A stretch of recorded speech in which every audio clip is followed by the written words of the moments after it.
সব সময়ের জন্য আল্লাহর কাছে মাপ চাইতে হবে। ওয়াল্লাযীনা ইযা আনফাকু লাম ইউসরিফু ওয়া লাম ইয়াকতুরু ওয়া কানা বাইনা যালিকা কাওয়ামা। রহমানের প্রকৃত খাঁটি বান্দা তারা যারা নাকি যখন খরচ করে খরচের সময় বেহুদা খরচ করে না, আবার খরচের ভিতরে কার্পণ্যতাও তারা করে না।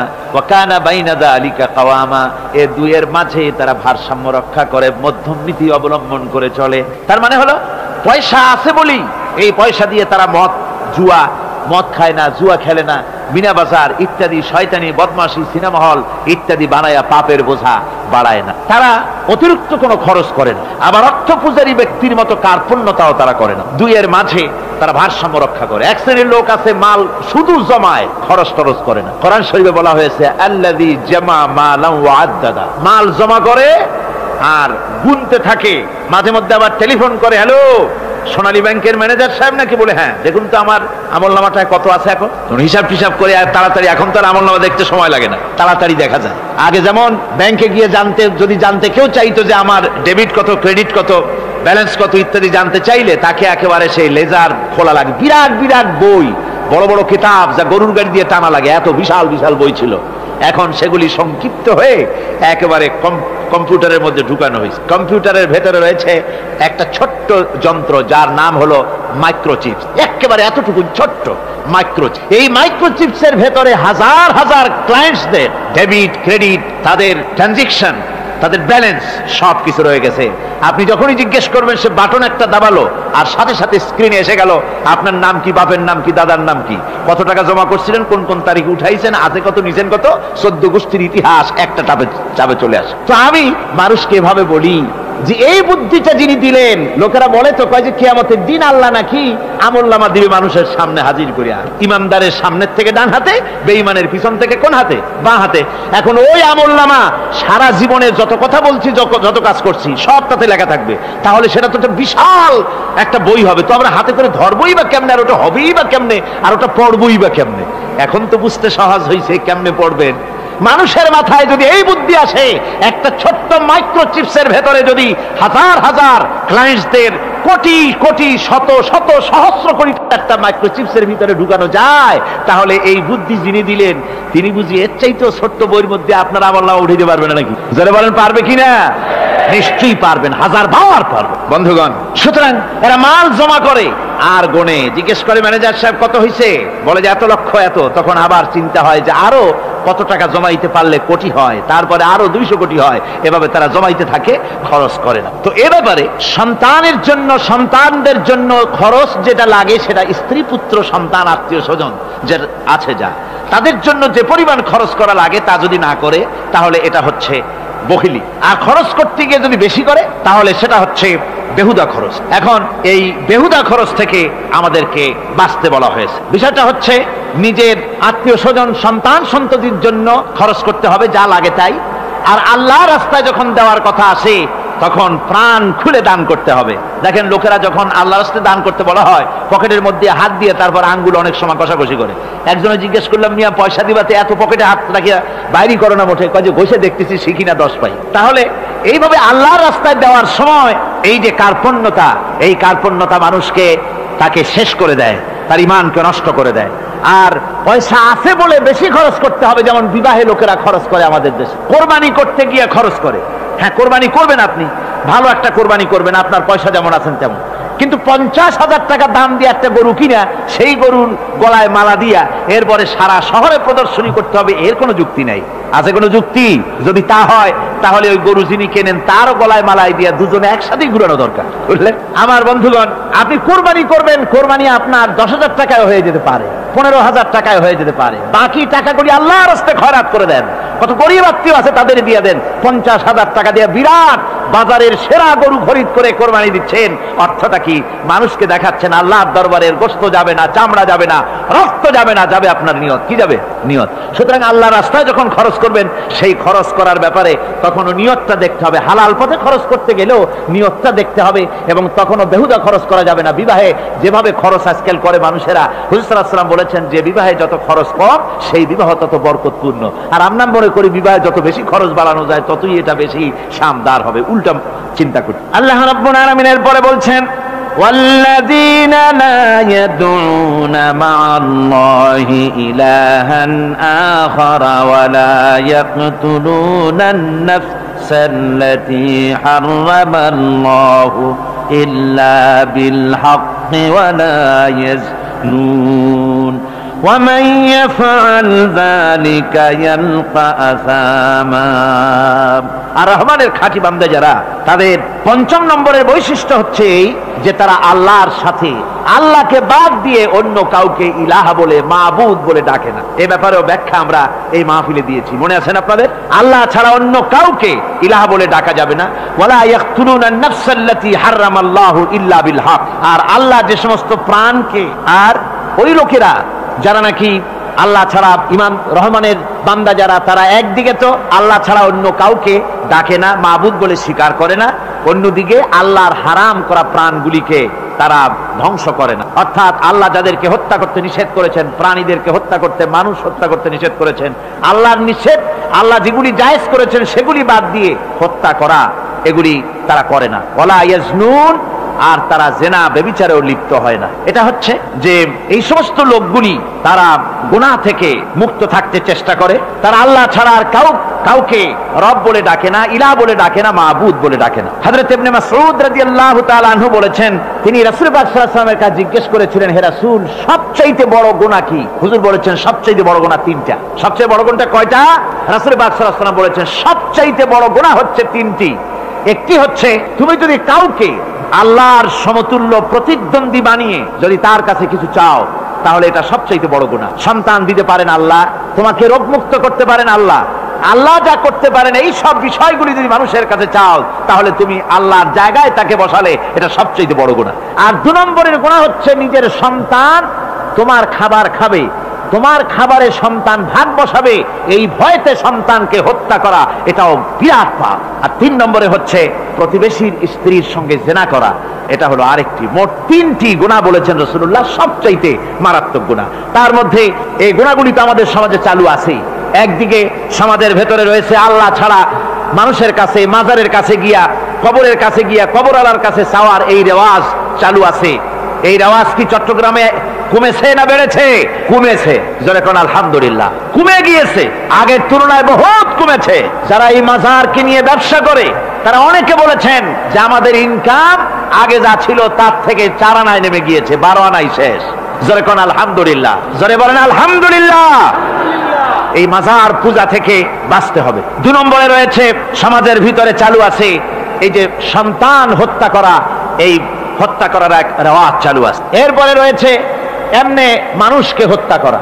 কলেজ ইউনিভার্সিটিতে যেভাবে মানুষ হত্যা করা হচ্ছে, এরা জানে না নিজের আদর্শকে প্রতিষ্ঠার জন্য আন্দাজ এবং অনুমানের উপরে ভিত্তি করে জেদ করে মানুষকে হত্যা করছে। কি বলেন, করে না? আল্লাহ রাব্বুল আলামিন বলেন, ওয়ামান ইয়াকুতুল মুমিনা মুতাআম্মিদান ফাজাযাউহু জাহান্নাম খালিদিনা ফিহা আবাদান। আল্লাহ রাব্বুল আলামিন বলেন, মুমিন বান্দা কি কেউ যদি ইচ্ছে করে কাউকে হত্যা করে, তাহলে তার জায়গা হবে জাহান্নাম, তার আর কোনো শাস্তি নাই, একমাত্র জাহান্নামই হবে তার শাস্তি, চিরকাল জাহান্নামের ভিতরে থাকতে হবে। জোরে বলেন নাউজুবিল্লাহ। আজকে কলেজের মধ্যে, ইউনিভার্সিটিতে অনবরত আমরা হত্যাকাণ্ডের খবর শুনতে পাচ্ছি, সমানে হত্যা হচ্ছে। এই যে সন্ত্রাস এবং হত্যা যা হচ্ছে কলেজ ইউনিভার্সিটিতে, আপনারা আমাকে বলেন অনুরূপ হারে মাদ্রাসায় এই ধরনের সন্ত্রাস হচ্ছে? এত আস্তে জবাব দিলেন তাহলে বোধহয় হচ্ছে দেশে। মাদ্রাসায় সন্ত্রাসের কারণে, কোন টাইটেল মাদ্রাসা, ফাজেল মাদ্রাসা সন্ত্রাসের কারণে বন্ধ হয়েছে এমন কোন নজির আপনারা পেয়েছেন? পান নাই। কেন পান? কলেজ বন্ধ হচ্ছে, ইউনিভার্সিটি বন্ধ হচ্ছে, সন্ত্রাসের কারণে। মাদ্রাসা বন্ধ হয় না কেন? তার কারণ হচ্ছে কলেজ ইউনিভার্সিটিতে কোরআন পড়ানো হয় না, হাদিস পড়ানো হয় না, তাই তারা হত্যা করলে কি পাপ হয় তাও জানে না। হত্যা পাপ, হত্যার পাপ তো দূরের কথা, মানুষ কোরআন শুনতে আসে, কোরআন শুনতে আসাটাও তাদের বরদাস্ত হয় না। আমি জানতে পারলাম, এ মাহফিল আসার সময় জানতে পেরেছি, চট্টগ্রাম বিশ্ববিদ্যালয়ের কাছে থেকে শ্রোতৃমণ্ডলী, মাহফিলের শ্রোতারা বাসে যখন আসতেছিল, সেখানকার কিছু সংখ্যক ছেলেরা ইট পাটকেল মেরেছে বাসের উপরে, বহুত লোক সেখানে আহত তারা করেছে। নাউজুবিল্লাহি মিন যালিক। কি শিক্ষা দেওয়া হচ্ছে সেখানে? কিন্তু মাদ্রাসায় তো হচ্ছে না। কেন হয় না? তার কারণ হচ্ছে মাদ্রাসাগুলিতে কোরআনে কারীম পড়ানো হয়, রাসূলুল্লাহর হাদিস পড়ানো হয়, সেখানে জানানো হয়, এই কথাগুলি পড়ানো হয়। যদি কেউ কাউকে হত্যা করে জাহান্নাম ছাড়া কোনো জায়গা থাকবে না, চিরকাল জাহান্নামে থাকতে হবে, এই ভয়তে ওরা হত্যার ভিতরে যায় না। এই জীবন জীবন নয়, পরকাল আছে, কিয়ামতের দিন আল্লাহর দরবারে দাঁড়ায়া জীবনের সবকিছুর হিসাব দিতে হবে। এই জন্য তারা এসব জানে বলে, এসব তাদের রক্তে মাংসের ভিতরে ঢুকানো আছে বলে তারা চুরি ডাকাতি জেনা ব্যভিচার হত্যার দিকে তত যায় না যত এরা যায়। ঠিক কিনা বলে? কলেজ ইউনিভার্সিটিতে আজকে কোরআন শরীফ পড়ানো হয় না। মাদ্রাসা এবং মসজিদে, মাদ্রাসাগুলিতে যে কারণে সন্ত্রাস হয় না, ওই কারণটা যদি কলেজ ইউনিভার্সিটিতে ঢুকানো যায় তাহলে সন্ত্রাস বন্ধ হতে পারে। ঠিক কিনা কর? আমার ভাইরা, আজ বাংলাদেশে যে কয়টা ইউনিভার্সিটি আর যতগুলি কলেজ আছে, এদেশের সাধারণ মানুষের রক্তার্জিত পয়সা দিয়েই এই কলেজ ইউনিভার্সিটি চালানো হয়, কিন্তু সেখানে কোরআন শরীফের তাফসীর পড়ানো হয় না, হাদিস শরীফ পড়ানো হয় না, হয় সব পড়ানো হয়, কিন্তু কোরআনে কারীমের তাফসীর পড়ানো হয় না, হাদিস শরীফ পড়ানো হয় না। যদি ওই কলেজ ইউনিভার্সিটির ছাত্রগুলিকে কোরআন শরীফ পড়ানো হতো, কোরআনের তাফসীর পড়ানো হতো, কলেজ ইউনিভার্সিটিতে হাদিস শরীফ যদি পড়ানো হতো, ইসলামের অর্থনীতি সমাজনীতি যদি পড়ানো হতো, তাহলে কলেজ আর ইউনিভার্সিটি গোটা জাতিকে মাস্তান আর গুন্ডা উপহার দিত না, খালিদ বিন ওলীদের মতো মুজাহিদ উপহার দিত। জোরে বলেন সুবহানাল্লাহ। আজকে গোটা জাতির চিন্তা চেতনা ধারণার বহির্ভূত সেখান থেকে সন্তান আমরা পাচ্ছি। আজকে সেখানে ছেলে পাঠাচ্ছে বাপ, ছেলে পাঠাচ্ছে, ছেলে লেখাপড়া করে সেখান থেকে ভালোভাবে পাস করে আসবে, চাকরি বাকরি করবে, মা বাপের সুখের কারণ হবে। কিন্তু দেখা যায় কিছুদিন পর সেখান থেকে চলে আসে সন্তান লাশ হয়ে বাপের ঘরে ফিরে এলো। কি শিক্ষা হচ্ছে? এই শিক্ষা ব্যবস্থার আমূল পরিবর্তন হওয়া দরকার। আপনারা অবাক হবেন, শিক্ষা ব্যবস্থার পরিবর্তন হওয়া দূরের কথা, কোরআন হাদিস কলেজ ইউনিভার্সিটিতে পড়ানো তো দূরের কথা, নামাজের জন্য কোনো তাগিদ নাই। কোন কলেজে কোন ইউনিভার্সিটিতে এরকমের তাগিদ আছে যে যারা মুসলমান ছাত্র, জোহরের আযান হয়ে যাবে, সব ছাত্র শিক্ষককে বাই হুক এন্ড ক্রুক মসজিদে যেতে হবে, 5 ওয়াক্ত নামাজ বা জামাত আদায় করতে হবে, এমন হুকুম আছে? আছে? আমার বন্ধুগণ, বিপদ আসলে পরে কবরের কাছে যাওয়া নয়, বিপদ আসলে পরে মসজিদে যান, 2 রাকাত কাজায়ে হাজাতের নামাজ পড়েন। রাসূলুল্লাহ পড়েছেন, কাজায়ে হাজাতের নামাজ পড়েন, সেজদায় পড়ে গিয়ে আল্লাহর কাছে কাঁদেন, আপনার বিপদ আল্লাহ রব্বুল আলামিন দূর করে দিবেন। আহারে, এমন আল্লাহরে থুইয়া কি যে বলবো, মানুষের যে কি হইছে। আমি সিলেটে দেখেছি শাহজালাল রহমতুল্লাহ আলাই, আল্লাহর ওলি, শাহ আমানত আল্লাহর ওলি, শাহ মাখদুম আল্লাহর ওলি।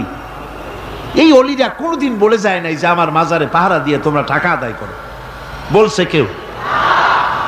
শাহজালাল রহমতুল্লাহ আলাইর মিশন কি ছিল, আর এই পাগলেরা করে কি? হযরত শাহজালালের তরবারি আজও আছে, আমি তরবারি দেখেছি, দোধারি তরবারি হাতে নিয়ে এসেছেন। এক হাতে ছিল তরবারি আর এক হাতে ছিল আল্লাহর কোরআন। যখন সিলেটে ঢুকলেন গৌর গোবিন্দ তার সব কিছু, তিনি আজান দেওয়ালেন, আজান শোনা মাত্র মূর্তিগুলো কাঁপতে লাগলো। গৌর গোবিন্দের কলজা গলার কাছে চলে আসছে, জিজ্ঞেস করছে ব্যাপারটা কি, এরকম হচ্ছে কেন? জ্যোতিষীরা বলল যবন এসেছে, ম্লেচ্ছ এসেছে, আর উপায় নাই। শাহজালাল রহমতুল্লাহ আলাইহে তিনি বসলেন গেটের কাছে, এবার সব পালাচ্ছে। গৌর গোবিন্দ বলল সাপুরিয়াদের ডেকে যে আমারে একটা বাক্সের মধ্যে ভরিয়া সাপ বলে চালাই দিও, আমি সামনে পড়তে চাই না। ভয়তে কলজা গলার কাছে চলে আসছে শুধু আজান শুনে।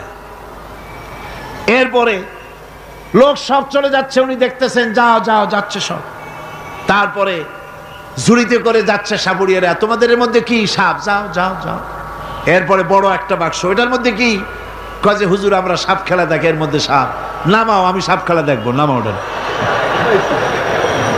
এরপরে বাক্স খুলছে, দেখে যে আসল সাপ বাইর হয়েছে। গৌর গোবিন্দ বলল যে আমার রাজত্ব ছেড়ে দিলাম, আমারে জানে বাঁচা। শাহজালাল রহমতুল্লাহ আলাইহি বললেন আমি তো মারতে আসি নাই, আমি তো হত্যাকাণ্ড করতে আসিনি, আল্লাহর দ্বীনকে নিয়ে এসেছি। তিনি ক্ষমা করে দিলেন। সেই শাহজালাল রহমাতুল্লাহ আলাইহির মাজারে লোকেরা বিভিন্ন জায়গা দিয়ে যায়, বাস ভরে ভরে যায়, যাইয়া চাদরের উপরে যাইয়া মাথা ঘা দিতে থাকে আর কাঁদতে থাকে। কতগুলো গজাল মাছ আছে, বিরাট বিরাট গজাল, গায়ে শ্যাতলা পড়ে গেছে, দেখলে মনে হয় যেন রিটায়ার্ড অফিসার, এরকম মোটা। ওগুলারে মুড়ি খাওয়ায়, কলজা খাওয়ায়। একটা কুয়া আছে, পানি এত পচা, কয় যে এইটার আর এক মুখ হলো জমজমের সাথে মিশানো। নাউজুবিল্লাহ। হায় রে মানুষ, মুসলমানের আকীদা হয় এত খারাপ, আকীদা বত্তর হয়ে গিয়েছে। এগুলি ধর্মের নামের ব্যবসা, এগুলি জোরে বলেন কি? এই ব্যবসা বন্ধ করতে হবে, এই ব্যবসা বন্ধ করতে হবে। এরা ধর্মের নামে লুটেরা, চাদর দিয়ে, আগরবাতি দিয়ে, মোমবাতি দিয়ে, সেজদা দিয়ে মুশরিক হয়ে যাচ্ছে, ইসলাম থেকে খারিজ হয়ে যাচ্ছে। আমার কাছে রিপোর্ট এসেছে প্রচন্ড ভিড়ে মানুষের কষ্ট হচ্ছে, তো কি করা যাবে? আমি বললাম ভিড়, আর আপনারা যদি ভিড় দেখতে চান তাহলে তো সব লোক দাঁড়ায় যাবে, আপনাদের তো দেখার দরকার নেই। একটু চেপে চেপে বসেন আর জোরে সোরে জিকির করেন, লা ইলাহা ইল্লাল্লাহ, লা ইলাহা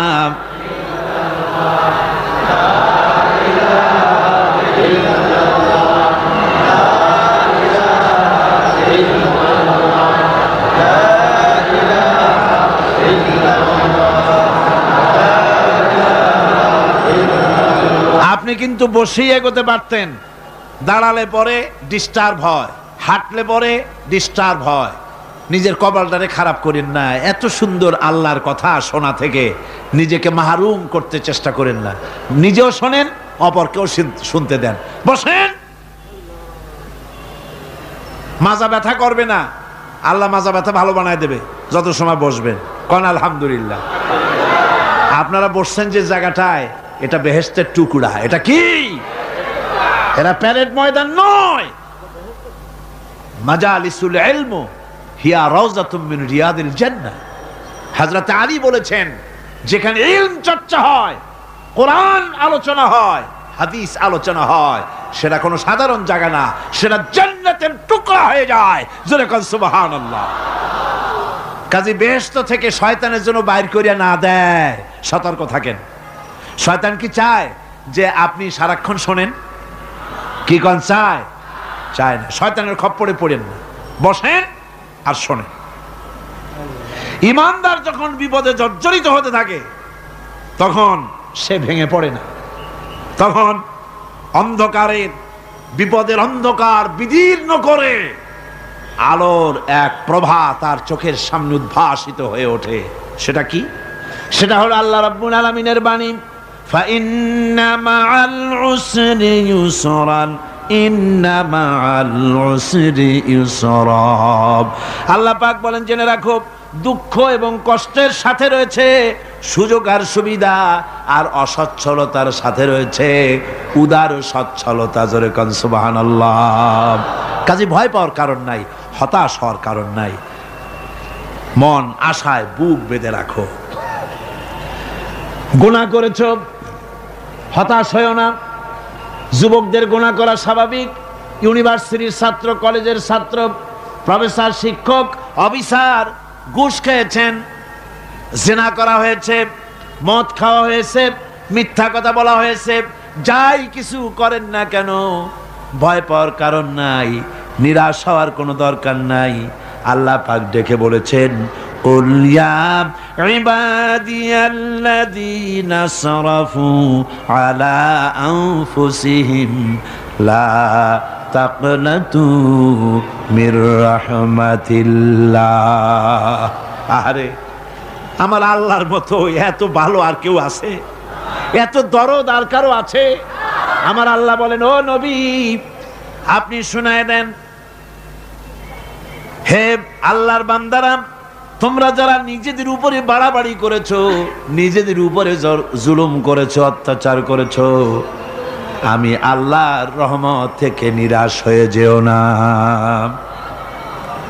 মানুষ যদি অপরাধ করে, বাপের সাথে অপরাধ করেছে, মায়ের সাথে অপরাধ করেছে, মা বাবা সন্তানের চাইতে এত বড় কল্যাণকামী তো আর কেউ নাই, কিন্তু মা বাবা কোনোদিন বলে না আয় আমার ছেলে তোরে মাফ করে দেই, এরকম বলে নাকি? মন চায় ছেলে যদি মাপ চাইতো খুশি হয়ে মাফ করে দিতাম, কিন্তু কেন যে আসে না, ডাকে না যে আয় মাফ করে দেই। মা বাপ আপনাকে এত ভালোবাসে, সেই মা বাপও আপনাকে বলে না যে আয় মাফ করে দেই। আমার আল্লাহ হচ্ছেন এমন আল্লাহ, আল্লাহ রাব্বুল আলামিন ডাকেন, এ বান্দা খুন করেছিস ফিরে আয়, জিনা করেছিস ফিরে আয়, হত্যা করেছিস ফিরে আয়, চুরি করেছিস ফিরে আয়, কুফরি করেছিস ফিরে আয়, সুদ খেয়েছিস, ঘুষ খেয়েছিস, মদ খেয়েছিস ফিরে আয়, এসে আমার দরবারে চোখের পানি ফেল, আমার দরবারে কাঁদাকাটি কর। ইন্নাল্লাহা ইয়াগফিরুয যুনুবা জামিআ ইন্নাহু হুয়াল গফুরুর রহিম। আমার দরবারে চোখের পানি ফেলে কাঁদ, আমি রব্বুল আলামিন জিন্দেগীর গুনাহ মাফ করে দেব। সুবহানাল্লাহ কোন, সুবহানাল্লাহ কোন। আমার কাছে কাঁদ, চোখের পানি ফেল। আল্লাহ রাব্বুল আলামিনের কাছে বান্দার দুইটা ফোঁটা বেশি প্রিয়। একটা হলো জিহাদের ময়দানে যে রক্ত ফোঁটা দেওয়া হয়, এটা আল্লাহর কাছে প্রিয়। আর আল্লাহর ভয়তে গুনার জন্য লজ্জা করে অনুশোচনা করে বান্দা যখন চোখের পানি ছেড়ে দেয়, আল্লাহর কাছে এটা অত্যন্ত প্রিয়। নবীজি বলেছেন, বান্দা যখন গুনার ভয়তে, আল্লাহর ভয়তে, জাহান্নামের ভয়তে অনুশোচনা করে যখন চোখ দিয়া পানি ছেড়ে দেয়, ওই চোখের পানি নাকের অর্ধেক আসতে না আসতে আল্লাহ রাব্বুল আলামিন বান্দারে মাফ করে দেন। আল্লাহ বরদাস্ত করতে পারেন না যে বান্দা কান্দু। আমার ভাইরা, আল্লাহ রহমত, এই পৃথিবীতে আল্লাহর রহমতকে 100 ভাগ করা হয়েছে। আল্লাহ রহমতের কত ভাগ? এই 100 ভাগের 1 ভাগ সারা পৃথিবীতে ছড়াই দেওয়া হয়েছে। আর 99 ভাগ কার কাছে? আল্লাহর কাছে। একটা ভাগ দুনিয়া ছড়ানো হয়েছে আদম আলাইহিস সালাম থেকে নিয়ে এই পর্যন্ত, এখান থেকে নিয়ে কিয়ামত পর্যন্ত পৃথিবীতে যত মানুষ আসবে, যত প্রাণী আসবে, তাদের মধ্যে প্রাণী জগতেও গাবি তার বাছুরকে ভালোবাসে, ঠিক কিনা? হাতি তার বাচ্চাকে ভালোবাসে, ঠিক কিনা? মুরগি তার বাচ্চাকে ভালোবাসে কিনা? প্রত্যেক মাই তার সন্তানকে ভালোবাসে মানুষের মতো। এই ভালোবাসা, এই স্নেহ, এই মমতা, এই করুণা, এই মহব্বত একটা ভাগ দুনিয়ায় দেওয়ার পর আপনি আর আমি যতটুকুন ভাগে পেয়েছি, সেই মহব্বতে, স্ত্রীর মহব্বতে অস্থির, মায়ের মহব্বতে অস্থির, সন্তানের মহব্বতে অস্থির। এখন চিন্তা করেন, একটা ভাগ সারা পৃথিবীতে বিতরণ করার পর যেটুক পেয়েছি, তাতে যদি এত মহব্বত হয়, তাহলে এর 99 ভাগ মহব্বত যে আল্লাহর কাছে জমা আছে, এই বান্দার জন্য তার কত মহব্বত, এই বান্দার জন্য কত করুণা তার, কত মহব্বত তার, কত দয়া তার।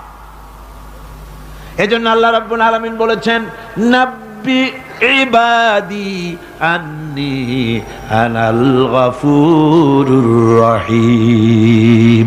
ও আমার নবী, সুসংবাদ দিয়ে দাও, বান্দাদেরকে শোনায় দাও যে আমি আল্লাহ তাআলা ক্ষমাশীল আর দয়াবান। হুজুর কাঁদতেছিলেন, হযরত ওমর রাদিয়াল্লাহু তাআলা আনহু এসে দেখেন হুজুর একা কাঁদতেছে। হুজুর জিজ্ঞেস করছেন, হযরত ওমর জিজ্ঞেস করলেন, হুজুর আপনি কাঁদেন কেন একা একা? হযরত ওমর বলেন, আমি যখন প্রশ্ন করলাম, নবীজি বললেন, আমার কাছে কিছু আগে জিবরাইল এসেছিলেন। জিবরাইল এসে আমাকে বললেন, আল্লাহ পাক বলেছেন, হে আমার নবী, ইসলামের ভিতরে থেকে যে সমস্ত মানুষগুলো ইসলামের ভিতরে থেকে চুল আর দাড়ি পাকায় দিছে, কিয়ামতের দিন এই লোকগুলারে আমি শাস্তি দিতে আমার শরম হবে। হযরত ওমর বলেন, হুজুর উম্মতের জন্য কত বড় খোঁজ খবর এটা, আর আপনি কাঁদতেছেন। হুজুর বলেন, ওমর তুমি জানো না, আমার কান্নার কারণ ভিন্ন।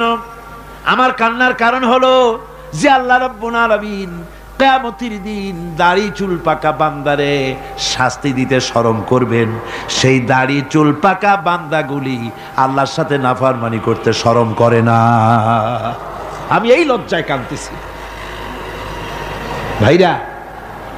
হুজুর আল্লাহ পাক বলেন, ও আমার নবী, রাতের আধারে যখন একটা বুড়া আমার দরবারে হাত উঁচু করে, একটা বুড়া মানুষ রাতের আধারে যখন আমার দরবারে হাত উঁচু করে আর যখন বলতে থাকে রব্বুনা আলামিন, আমার পেছনের জীবনটা বড় খারাপ করেছি, এমন কোন কাজ জীবনে করি নাই যা তোমার কাছে কিছু দাবি করতে পারি, সব রকমের নাফরমানি করেছি, আজ আমি বুড়া হয়ে গেছি, কামাই করতে পারি না, ছেলে আমাকে চোখে দেখতে পারে না, পুত্রবধূ আমাকে ঘরে জায়গা দেয় না, আমার স্ত্রী আমাকে দেখতে পারে না, রোজগার করতে পারি না, হাঁটতে পারি না, চলতে পারি না, সবার কাছে আমি তিতা হয়ে গেছি, আমি দাঁড়াতে পারি না, কোমরে ব্যথা পাই, হাঁটুতে ব্যথা পাই, চলতে পারি না, কানে শুনতে পাই না, চোখে দেখতে পারি না, আর তোমার কাছে কিছু চাইয়া নেব এমন ভালো কাজও করি নাই। এইভাবে যখন বান্দা কাঁদতে থাকে আমার দরবারে, ও আমার হাবিব আমার রহমতের দরিয়ায় জোশ মেরে যায়, আমার শরম হয় এই বুড়াটারে কেমনে খালি হাতে ফিরাইয়া দেই। সুবহানাল্লাহ, সুবহানাল্লাহ। আমার আল্লাহর এত দয়া, আমার আল্লাহর এত মায়া, এত মোহাব্বত। আমার আল্লাহ রাব্বুল আলামিন বলেন, وَإِذَا سَأَلَكَ عِبَادِي عَنِّي فَإِنِّي قَرِيبٌ। ও আমার হাবিব, আমার বান্দা আমার ব্যাপারে প্রশ্ন করে, আমি বান্দার একদম নিকটে। কোরআন শরীফের ভিতরে যত জায়গায় রাসূলকে বলা হয়েছে সুয়ালের কথা, আপনাকে প্রশ্ন করা হয়, আল্লাহ তার জবাব কুল এই কথা বলে জবাব দিয়েছেন। যত জায়গায় সুয়াল এসেছে, যেমন কোরআনে কারীমের মধ্যে আল্লাহ পাক বলেন, ওয়ায়াসআলুনাকা আনিল মাহিদ, মেয়েদের হায়েজ সম্পর্কে জিজ্ঞাসা করা হয়, কুল হিয়া আযা, হে নবী আপনি বলুন। এভাবে করে কুল দিয়ে জবাব দেওয়া হচ্ছে। আবার প্রশ্ন করা হচ্ছে, ওয়ায়াসআলুনাকা আনিল আনফাল, এই গনিমতের মাল সম্পর্কে হুজুর আপনাকে, হে নবী আপনাকে প্রশ্ন করা হয়। আল্লাহ কুল দিয়া জবাব দিলেন, আল্লাহ বলেন আপনি বলেন। ওয়ায়াসআলুনাকা আনিল খামরি ওয়াল মাইসির, আল্লাহ পাক বলেন নবী আপনারে প্রশ্ন করা হয়, কুল ফীহিমা ইসমুন কাবীর, আল্লাহ কুল দিয়া বললেন তুমি বলো। আবার বলা হলো, ওয়ায়াসআলুনাকা আনিল আহিল্লা কুল হিয়া মাওয়াকিতু লিন্নাস, ও নবী আপনাকে প্রশ্ন করা হয় চাঁদের ক্রমবর্ধমান এবং ক্রমহ্রাস, এই যে বাড়ে আর কমে, পূর্ণিমা হয় অমাবস্যা হয়, কেন হয় আপনি বলুন। কুল, আপনি বলেন এটা আমি অক্ত এবং সময়, বছর আর দিন গণনা করার জন্য পৃথিবীবাসীদের জন্য বিনা পয়সায় একটা ক্যালেন্ডার বানাইয়া আকাশে ঝুলাই রেখেছি। এভাবে যত জায়গায় এসেছে আপনাকে প্রশ্ন করা হয়, তত জায়গায় আল্লাহ জবাব দিয়েছেন কুল আপনি বলেন। গোটা কোরআন শরীফের ভিতরে এই একটি মাত্র জায়গা যেখানে বলা হয়েছে আপনাকে প্রশ্ন করা হয়, আল্লাহ এখানে বলতে পারতেন কুল আপনি বলেন, আল্লাহ তোমাদের নিকটবর্তী, এভাবে জবাব হয় নাই। এটা কায়দাটা হলো এই, আল্লাহ বলতেছেন ওয়াইজা সালাকা ইবাদি, ও আমার নবী প্রশ্ন তো আমার বান্দারা আমার ব্যাপারে করেছে, এবার আপনার জবাবের কোনো দরকার নাই, প্রশ্ন আমার ব্যাপারে আমি নিজে জবাব দিয়ে দেই, ফা ইন্নী কারীব। ও বান্দা আমার ব্যাপারে প্রশ্ন করেছিস, জবাব আমি দেই, আমি তোর সবচাইতে বেশি নিকটে। সুবহানাল্লাহ, কত নিকটে? ওয়ানাহনু আকরাবু ইলাইহি মিন হাবলিল ওয়ারিদ, তোর যে রগ এই শাহরগের চাইতেও আমি তোর বেশি কাছে। সুবহানাল্লাহ, আমারে ডাক, আমারে ডাক, কলিজা দিয়া ডাক, অন্তর দিয়ে ডাক। মনের থেকে মানুষ যদি ডাকে মুখের ডাক আর মনের ডাক এক জিনিস নয়। দিল সে जो बात निकलती है असर रखती है पर नहीं मगर ताकते परवाज रखती है। দিল থেকে যে কথা বেরোয় তা প্রভাব বিস্তার করে, ডানা নাই কিন্তু ওড়ার ক্ষমতা রাখে। মনের কথাই ভিন্ন। মন থেকে, দিল থেকে, কলিজা থেকে, অন্তরের গভীর কন্দর থেকে মোহাব্বতের সাথে কেউ যদি একবার বলে আল্লাহ, বলেন আল্লাহ আল্লাহ আল্লাহ, আল্লাহ রাব্বুল আলামিন বলেন অন্তরের অন্তঃস্থল থেকে একটি বার যদি বান্দা বলেন আল্লাহ, আল্লাহ বলেন 70 বার সাড়া দিয়া জিজ্ঞেস করি বান্দা কি চাও, আমি তোমার কাছে আসি। সুবহানাল্লাহ, আমি তোর একদম কাছে, কি চাস বল, বল আমার কাছে। এমন দয়াবান, এমন মেহেরবান, এমন আল্লাহ আমাদের। সে আল্লাহ রাব্বুল আলামিন তিনি বলছেন وقال ربكم ادعوني استجب لكم, তোমাদের রব বলেছেন আমারে ডাকো, আমি আল্লাহ ডাকের সাড়া দিয়া দেব। সুবহানাল্লাহ। কারে ডাকতে হবে? কারে ডাকতে হবে? এই বিশাল জনসমুদ্র একযোগে চিল্লা এখন কারে ডাকতে হবে? কোন পীর সাহেবকে নয়, আল্লাহর কসম কোন খাজা বাবাকে নয়, ডাকতে হবে কারে? চিল্লা এখন কারে? ওয়াকালা রাব্বুকুম উদউনি, তোমার রব তোমাকে বলতেছে আমারে ডাকো, আস্তাজিব লাকুম, আমারে ডাকবে আমি সাড়া দিয়ে দেব। সুবহানাল্লাহ। আল্লাহকে ডাকেন, কি চাই আপনার বলেন, কি চাই? আল্লাহর কাছে চান, আল্লাহ দিয়ে দিবেন। দেওয়ার জায়গা আল্লাহর কাছে চাইবেন, আল্লাহ দিবেন। দেওয়ার জায়গা, চাওয়ার জায়গা হলো সেজদায় পড়ে যাবেন। আমার ভাইয়েরা জায়গাটা চিনায় দিলাম। মাজারে যাওয়া লাগবে না, কবরে যাওয়া লাগবে না, 2 রাকাত নামাজ পড়ে সেজদায় পড়ে গিয়া যত বিপদ আছে, মুসিবত আছে, সেজদার মধ্যে চোখের পানি ছেড়ে দেন আর কেন্দে কেন্দে জীবনের কথা বলেন। আল্লাহ রাব্বুল আলামিন আপনার আওয়াজ শুনবেন আর দোয়া কবুল করে নিবেন। কামতে হবে আল্লাহর কাছে। কার কাছে? আল্লাহর কাছে। সুম্মা ইস্তাগফিরুল্লাহ, আর এরপরে সে যদি আমি আল্লাহর কাছে ক্ষমা চাই, ইয়াজিদিল্লাহ গাফুরার রহিমা, সে আমি আল্লাহকে গফুর এবং রহিম হিসাবে পাবে। সুবহানাল্লাহ। আল্লাহকে গফুর এবং রহিম হিসাবে পাওয়া যাবে। সব আল্লাহকে বলতে হবে, গুনাহ মাফ চাইতে হবে। এই জন্য হুজুর সাল্লাল্লাহু আলাইহি ওয়াসাল্লাম দৈনিক 100 বার তওবা পড়তেন। কোন হাদিসে আছে 70 বার, কোন হাদিসে আছে 100 বার তওবা পড়তেন। নামাজের পরে তো প্রত্যেক নামাজই পড়তেন হুজুর, সালাম ফিরাতেন আর সাথে সাথে বলতেন আল্লাহু আকবার, আস্তাগফিরুল্লাহ আস্তাগফিরুল্লাহ আস্তাগফিরুল্লাহ। মনে থাকবে আপনাদের? মনে থাকবে? সালাম ফিরাইয়া কি বলবেন? না, সালাম ফিরাবার সাথে সাথে বলবেন আল্লাহু আকবার, তারপরে পড়বেন আস্তাগফিরুল্লাহ আস্তাগফিরুল্লাহ আস্তাগফিরুল্লাহ। তওবা পড়বেন, আল্লাহর কাছে সবসময় গুনাহ মাফ চাইতে থাকবেন, বিনীত থাকবেন। আল্লাহকে পাওয়া যাবে, তাকে রহিম হিসাবে পাওয়া যাবে।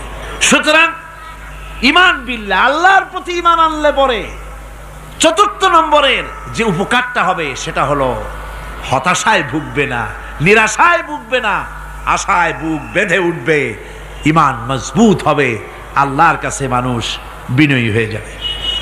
এবার 5ম নম্বরের উপকার আমি বলছিলাম, ঈমান বিল্লাহ, আল্লাহর প্রতি ঈমান আনলে পরে অসংখ্য উপকার হয়, অসংখ্য বৈশিষ্ট্য আছে।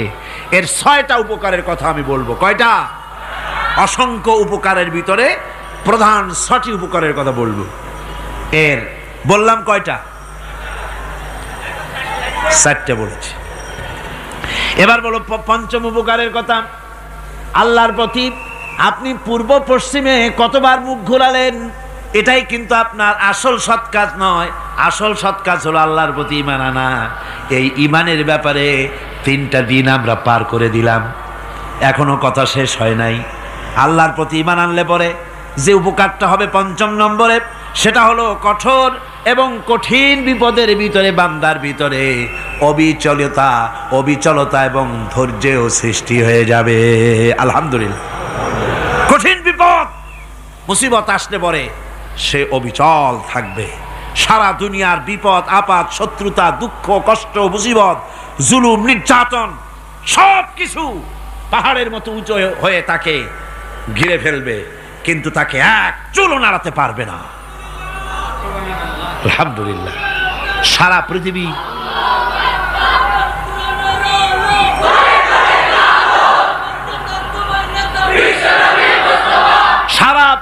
একদিকে আর সে একা একদিকে থাকবে। বিরোধিতা তো হবেই, বিপদ তো আসবেই। কবি বলতেছেন সাথে জাকা রহা হ্যায় अज़ल से ता इमरोज सतेजा का रहा है अज़ल से ता इमरोज चरागे मुस्तफावी से शरारे बुलहबीस। সে আবহমান কাল থেকে শুরু করে মুস্তাফা সাল্লাল্লাহু আলাইহি ওয়াসাল্লামের দীপ শিখার সাথে আবু জেহেল, আবু লাহাবের অগ্নিস্ফুলিঙ্গের টক্কর লেগেই আছে। রাসূলুল্লাহর আল্লাহর দেওয়া এই বিধান, এই দ্বীনের বাতিটা টিম টিম করে জ্বলেছে। আর গোরকি, টর্নেডো, হাজার হাজার মাইল বেগে হেরিকেন এসেছে, গোরকি এসেছে, টর্নেডো এসেছে, টাইফুন এসেছে, কিন্তু এই আলো নিবাইতে পারে নাই। সুবহানাল্লাহ। এই আলো নিবাতে পারে নাই। এই শত্রুতা চিরকালের, নিবাতে পারবে না। কারণ হচ্ছে আল্লাহ রাব্বুল আলামিন বলেছেন ইউরিদুনা লিইউতফিউ নূরাল্লাহি বিআফওয়াহিহিম ওয়াল্লাহু মুতিম্মু নূরিহি ওয়ালাউ কারিহাল কাফিরুন। ওরা চায় মুখের ফু দিয়ে আমার আলোকে নিভিয়ে দেবে, কিন্তু আমি আমার আলোকে পূর্ণতা দান করব। তাতে কাফের বেঈমানদের কলজায় যত জ্বালা যন্ত্রণা হোক, আমার দ্বীন কেউ মিটাই দিতে পারবে না। কোন সুবহানাল্লাহ। সুতরাং বিপদে অবিচলতা আসবে, সে অটল হবে, মজবুত হবে।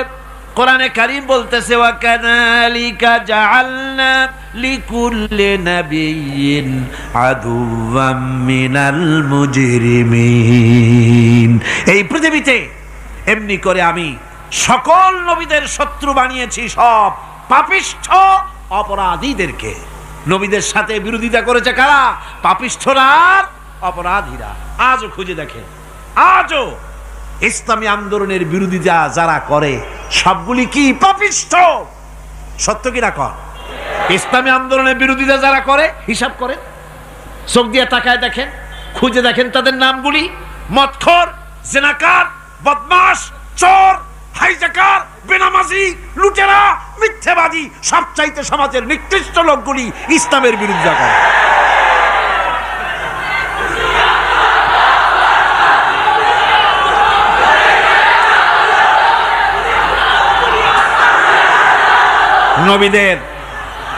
নবীদের শত্রু আল্লাহ বলেন সব যুগে নবীদের সাথে শত্রুতা করেছে পাপিষ্ঠরা। আল্লাহর কথা, কার কথা?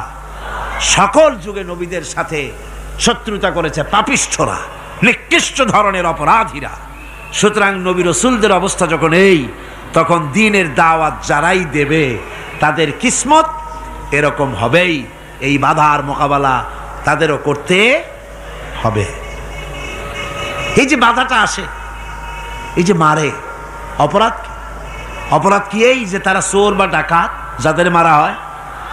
আল্লাহ রাব্বুল আলামিন বলেন অপরাধ হলো ওয়ামা নাকামু মিনহুম ইল্লা আইয়ুমিনু বিল্লাহিল আজিজিল হামিদ। অপরাধ হচ্ছে ঈমানদার লোকদের উপরে নির্যাতন চালিয়েছে, অন্য কোনো কারণে নয়। কারণ একটাই, তারা আল্লাহর জমিনে আল্লাহর দ্বীন প্রতিষ্ঠা করতে চেয়েছে, আর কোনো অপরাধ না। জমিন আল্লাহর, জমিন কার? এই বিশাল জনসমুদ্র গর্জে উঠুন একযোগে, বলুন জমিন কার? আইন চলবে কার? এখানেই সংঘর্ষ বেঁধেছে আবহমান কাল ধরে। মানুষ অত্যাচারিত হয়েছে, সাহাবায়ে কেরাম অত্যাচারিত হয়েছেন। বুখারী শরীফের হাদিসে এসেছে রাসূল করিম সাল্লাল্লাহু আলাইহি ওয়াসাল্লামের কাছে হযরতে খাব্বাব গিয়ে উপস্থিত হয়েছিলেন। হযরতে খাব্বাব বলেন, হাদিসটা এভাবে লেখা হয়েছে বুখারীতে, ওয়ান খাব্বাব বিনিল আরিদ রাদিয়াল্লাহু তাআলা আনহু قال شكونا إلى رسول الله صلى الله عليه وسلم وهو متوسد بردة له في ظل الكعبة। রাসূলুল্লাহর কাছে গেলাম, কাবা শরীফের কাছে গিয়ে দেখি নবীজি একটা চাদর গায়ে দিয়ে তিনি আরাম ফরমাচ্ছিলেন কাবা শরীফের ছায়ায়। সেখানে গিয়ে বললাম, আলা তাস্তানসিরু লানা আলা তাদউ লানা ইয়া রাসূলুল্লাহ, হে আল্লাহর রাসূল, আপনি কি আমাদের জন্য আল্লাহর কাছে দোয়া চাইবেন না? আপনি কি আল্লাহর কাছে আমাদের জন্য সাহায্য চাইবেন না? আমাদের লোকগুলিকে, মুসলমানগুলিকে মারতে মারতে তো শেষ করে ফেলে দিল। তারা আমাদের সুমাইয়াকে মারলো, আমাদের খাব্বাবকে উটের সাথে পায়ের দড়ি লাগায় টানলো, আমাদের খোবায়েবকে তারা আগুনের উপরে চিৎ করে শোয়ায় রাখলো, না খায় রাখতেছে, মারতেছে, কষ্টে তো শেষ হয়ে গেলাম। হুজুর, আপনি কি আমাদের জন্য দোয়া করবেন না? হাদিস শরীফে এসেছে নবীজি উঠে বসলেন সোজা হয়ে।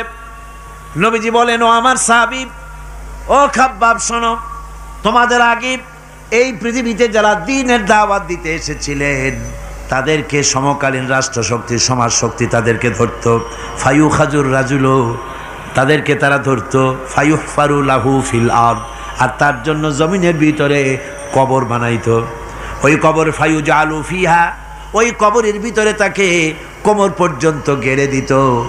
সুম্মা ইউতা বিল মানসার, এরপরে করাত আনতো। ফায়ুদাউ আলা রাসিহি, এরপরে ওই করাত তার মাথার উপরে রাখতো। ফায়ুজালু নিসফাইন, এরপরে করাত দিয়া চিরে জীবিত মানুষটারে দ্বিখণ্ডিত করে ফেলে দিত। মা ইয়াসুদ্দুহু যালিকা আন দীনিহি, ও আমার খাব্বাব, এত কষ্ট দেওয়ার পরেও সেই যুগের কোন মুসলমানকে, দ্বীনের দায়ীদেরকে আল্লাহর দ্বীন থেকে এক চুলো তারা সরাই দিতে পারে নাই, এক চুলো সরাতে পারে নাই। ওয়াল্লাহি, ও খাব্বাব, আমি আমার আল্লাহর নামে কসম করে বলছি, লা ইউতাম্মান্নাল্লাহু হাযাল আমরা হাত্তা ইয়াসিরার রাকিবু মিন সানা ইলা হাযরামাউত। আমি কসম করে বলি, আল্লাহ রাব্বুল আলামিনের এই সানা থেকে হাযরামাউত পর্যন্ত লোকেরা যাতায়াত করবে, সুন্দরী রমণীরা গমন করবে, সদাগরেরা যাতায়াত করবে, টাকা নিয়া পয়সা নিয়া যাতায়াত করবে। তাদের মনের মধ্যে লুটের ভয়, টাকার ভয়, চুরির ভয়, ডাকাতির ভয়, জেনার ভয়, হত্যার ভয়, ধর্ষণের ভয়, কোনো ভয় থাকবে না। লা ইয়াখাফু ইল্লাল্লাহ, আল্লাহ ছাড়া কোনো ভয় থাকবে না। এমন একটা সমাজ, এমন একটা সময় আসবে। ওয়ালাকিন্নাকুম তাস্তাজিলুন, অথচ খুব তাড়াহুড়ো তোমরা করতেছো। তাড়াহুড়ো করো না, সময় আসবে ইনশাআল্লাহ। আর সে সময় আসছিল মদিনায়, আসে নাই? আসে নাই? সুতরাং আজও চট্টগ্রামের এই বিশাল জনসমুদ্রকে বলতে চাই, নির্যাতন, স্বৈরাচার, জুলুম, অত্যাচার, হত্যাকাণ্ড যা কিছু ঘটতেছে, ধৈর্য ধরুন, আন্দোলনে শরীক হন, জান বাজি রাখুন। এ বাংলাদেশেও আগামী যে পার্লামেন্ট হবে, আগামী জাতীয় নির্বাচনে যে পার্লামেন্ট তৈরি হবে, ইনশাআল্লাহ সেই পার্লামেন্ট হবে কোরআনের পার্লামেন্ট ইনশাআল্লাহ।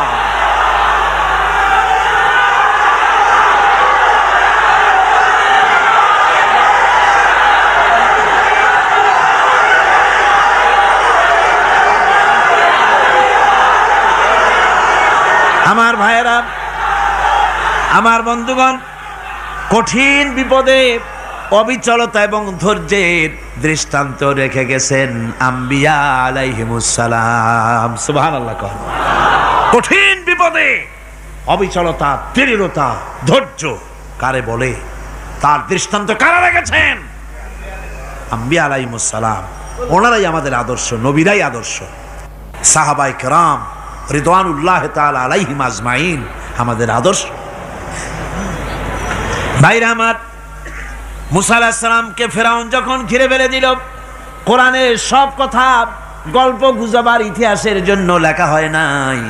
কোরআনের মধ্যে যা লেখা হয়েছে সব বান্দাদের উপদেশের জন্য, যাতে করে লোকেরা চিরটা কাল এর থেকে উপদেশ নেওয়া নিজেদের তৈরি করতে পারে। জোরে বলেন সুবহানাল্লাহ।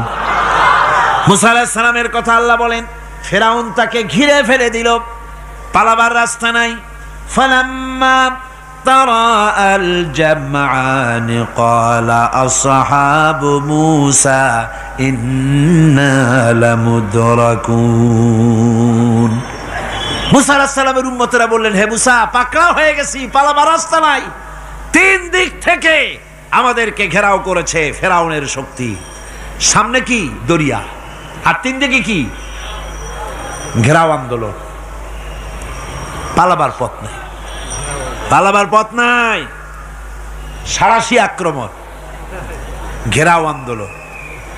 এই যে ঘেরাওটাও তো আজকে নতুন নাই, ঘেরাও আসছে অনেক আগের থেকে। আসলে কথা বুঝতে পেরেছেন? মাইক না থাকলে আমি কি করবো কন? আজকে এরকম হচ্ছে কেন? আগামীকাল ঠিক হবে ইনশাআল্লাহ, রাগ করেন না। গান হচ্ছে, বসেন বসেন। শয়তান ঢুকছে মাইকের মধ্যে। অনেক সময় হয় কি, মাইকের হাই পাওয়ারের যে মেশিন আছে, এর ভিতরে ইথার থেকে রেডিওর ওই গানগুলি ওর মধ্যে ঢুকে পড়ে। কথা বুঝতে পেরেছেন? এই জন্য শয়তান তো আর বসে থাকে না, ওরও তো কিছু করার আছে। ধৈর্য ধরেন, ধৈর্য ধরেন। কালকে অপারেটরদেরকে মাওলানা শামসুদ্দিন সাহেবের কাছে অনুরোধ করব, অপারেটর একটু ভালো করে হেদায়েত করে দেবেন মাইকে। আজকে আমার নিজেরও কষ্ট হচ্ছে, আমিও বুঝতে পারছি না যে আমার কথাগুলি কি আওয়াজে বেরোচ্ছে, যার জন্য আমাকে বেশি চিল্লাইতে হচ্ছে।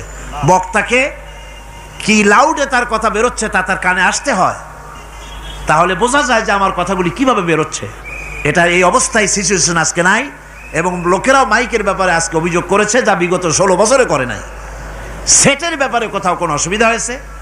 মাইকটা ভালো, এবং মাইক যারা দেন প্রতি বছর খেদমত করে, আল্লাহ তাদের প্রতি রহম করুন। সবাই বলেন আমিন। এদেরকে রাগ করে পথে পাই আবার মারধর করেন না। সিলেটের যে তাফসির মাহফিল হয়, বিগত 19 বছর তাফসির করেছি একটানা, এবার 20 বছর পুরো হবে ইনশাআল্লাহ।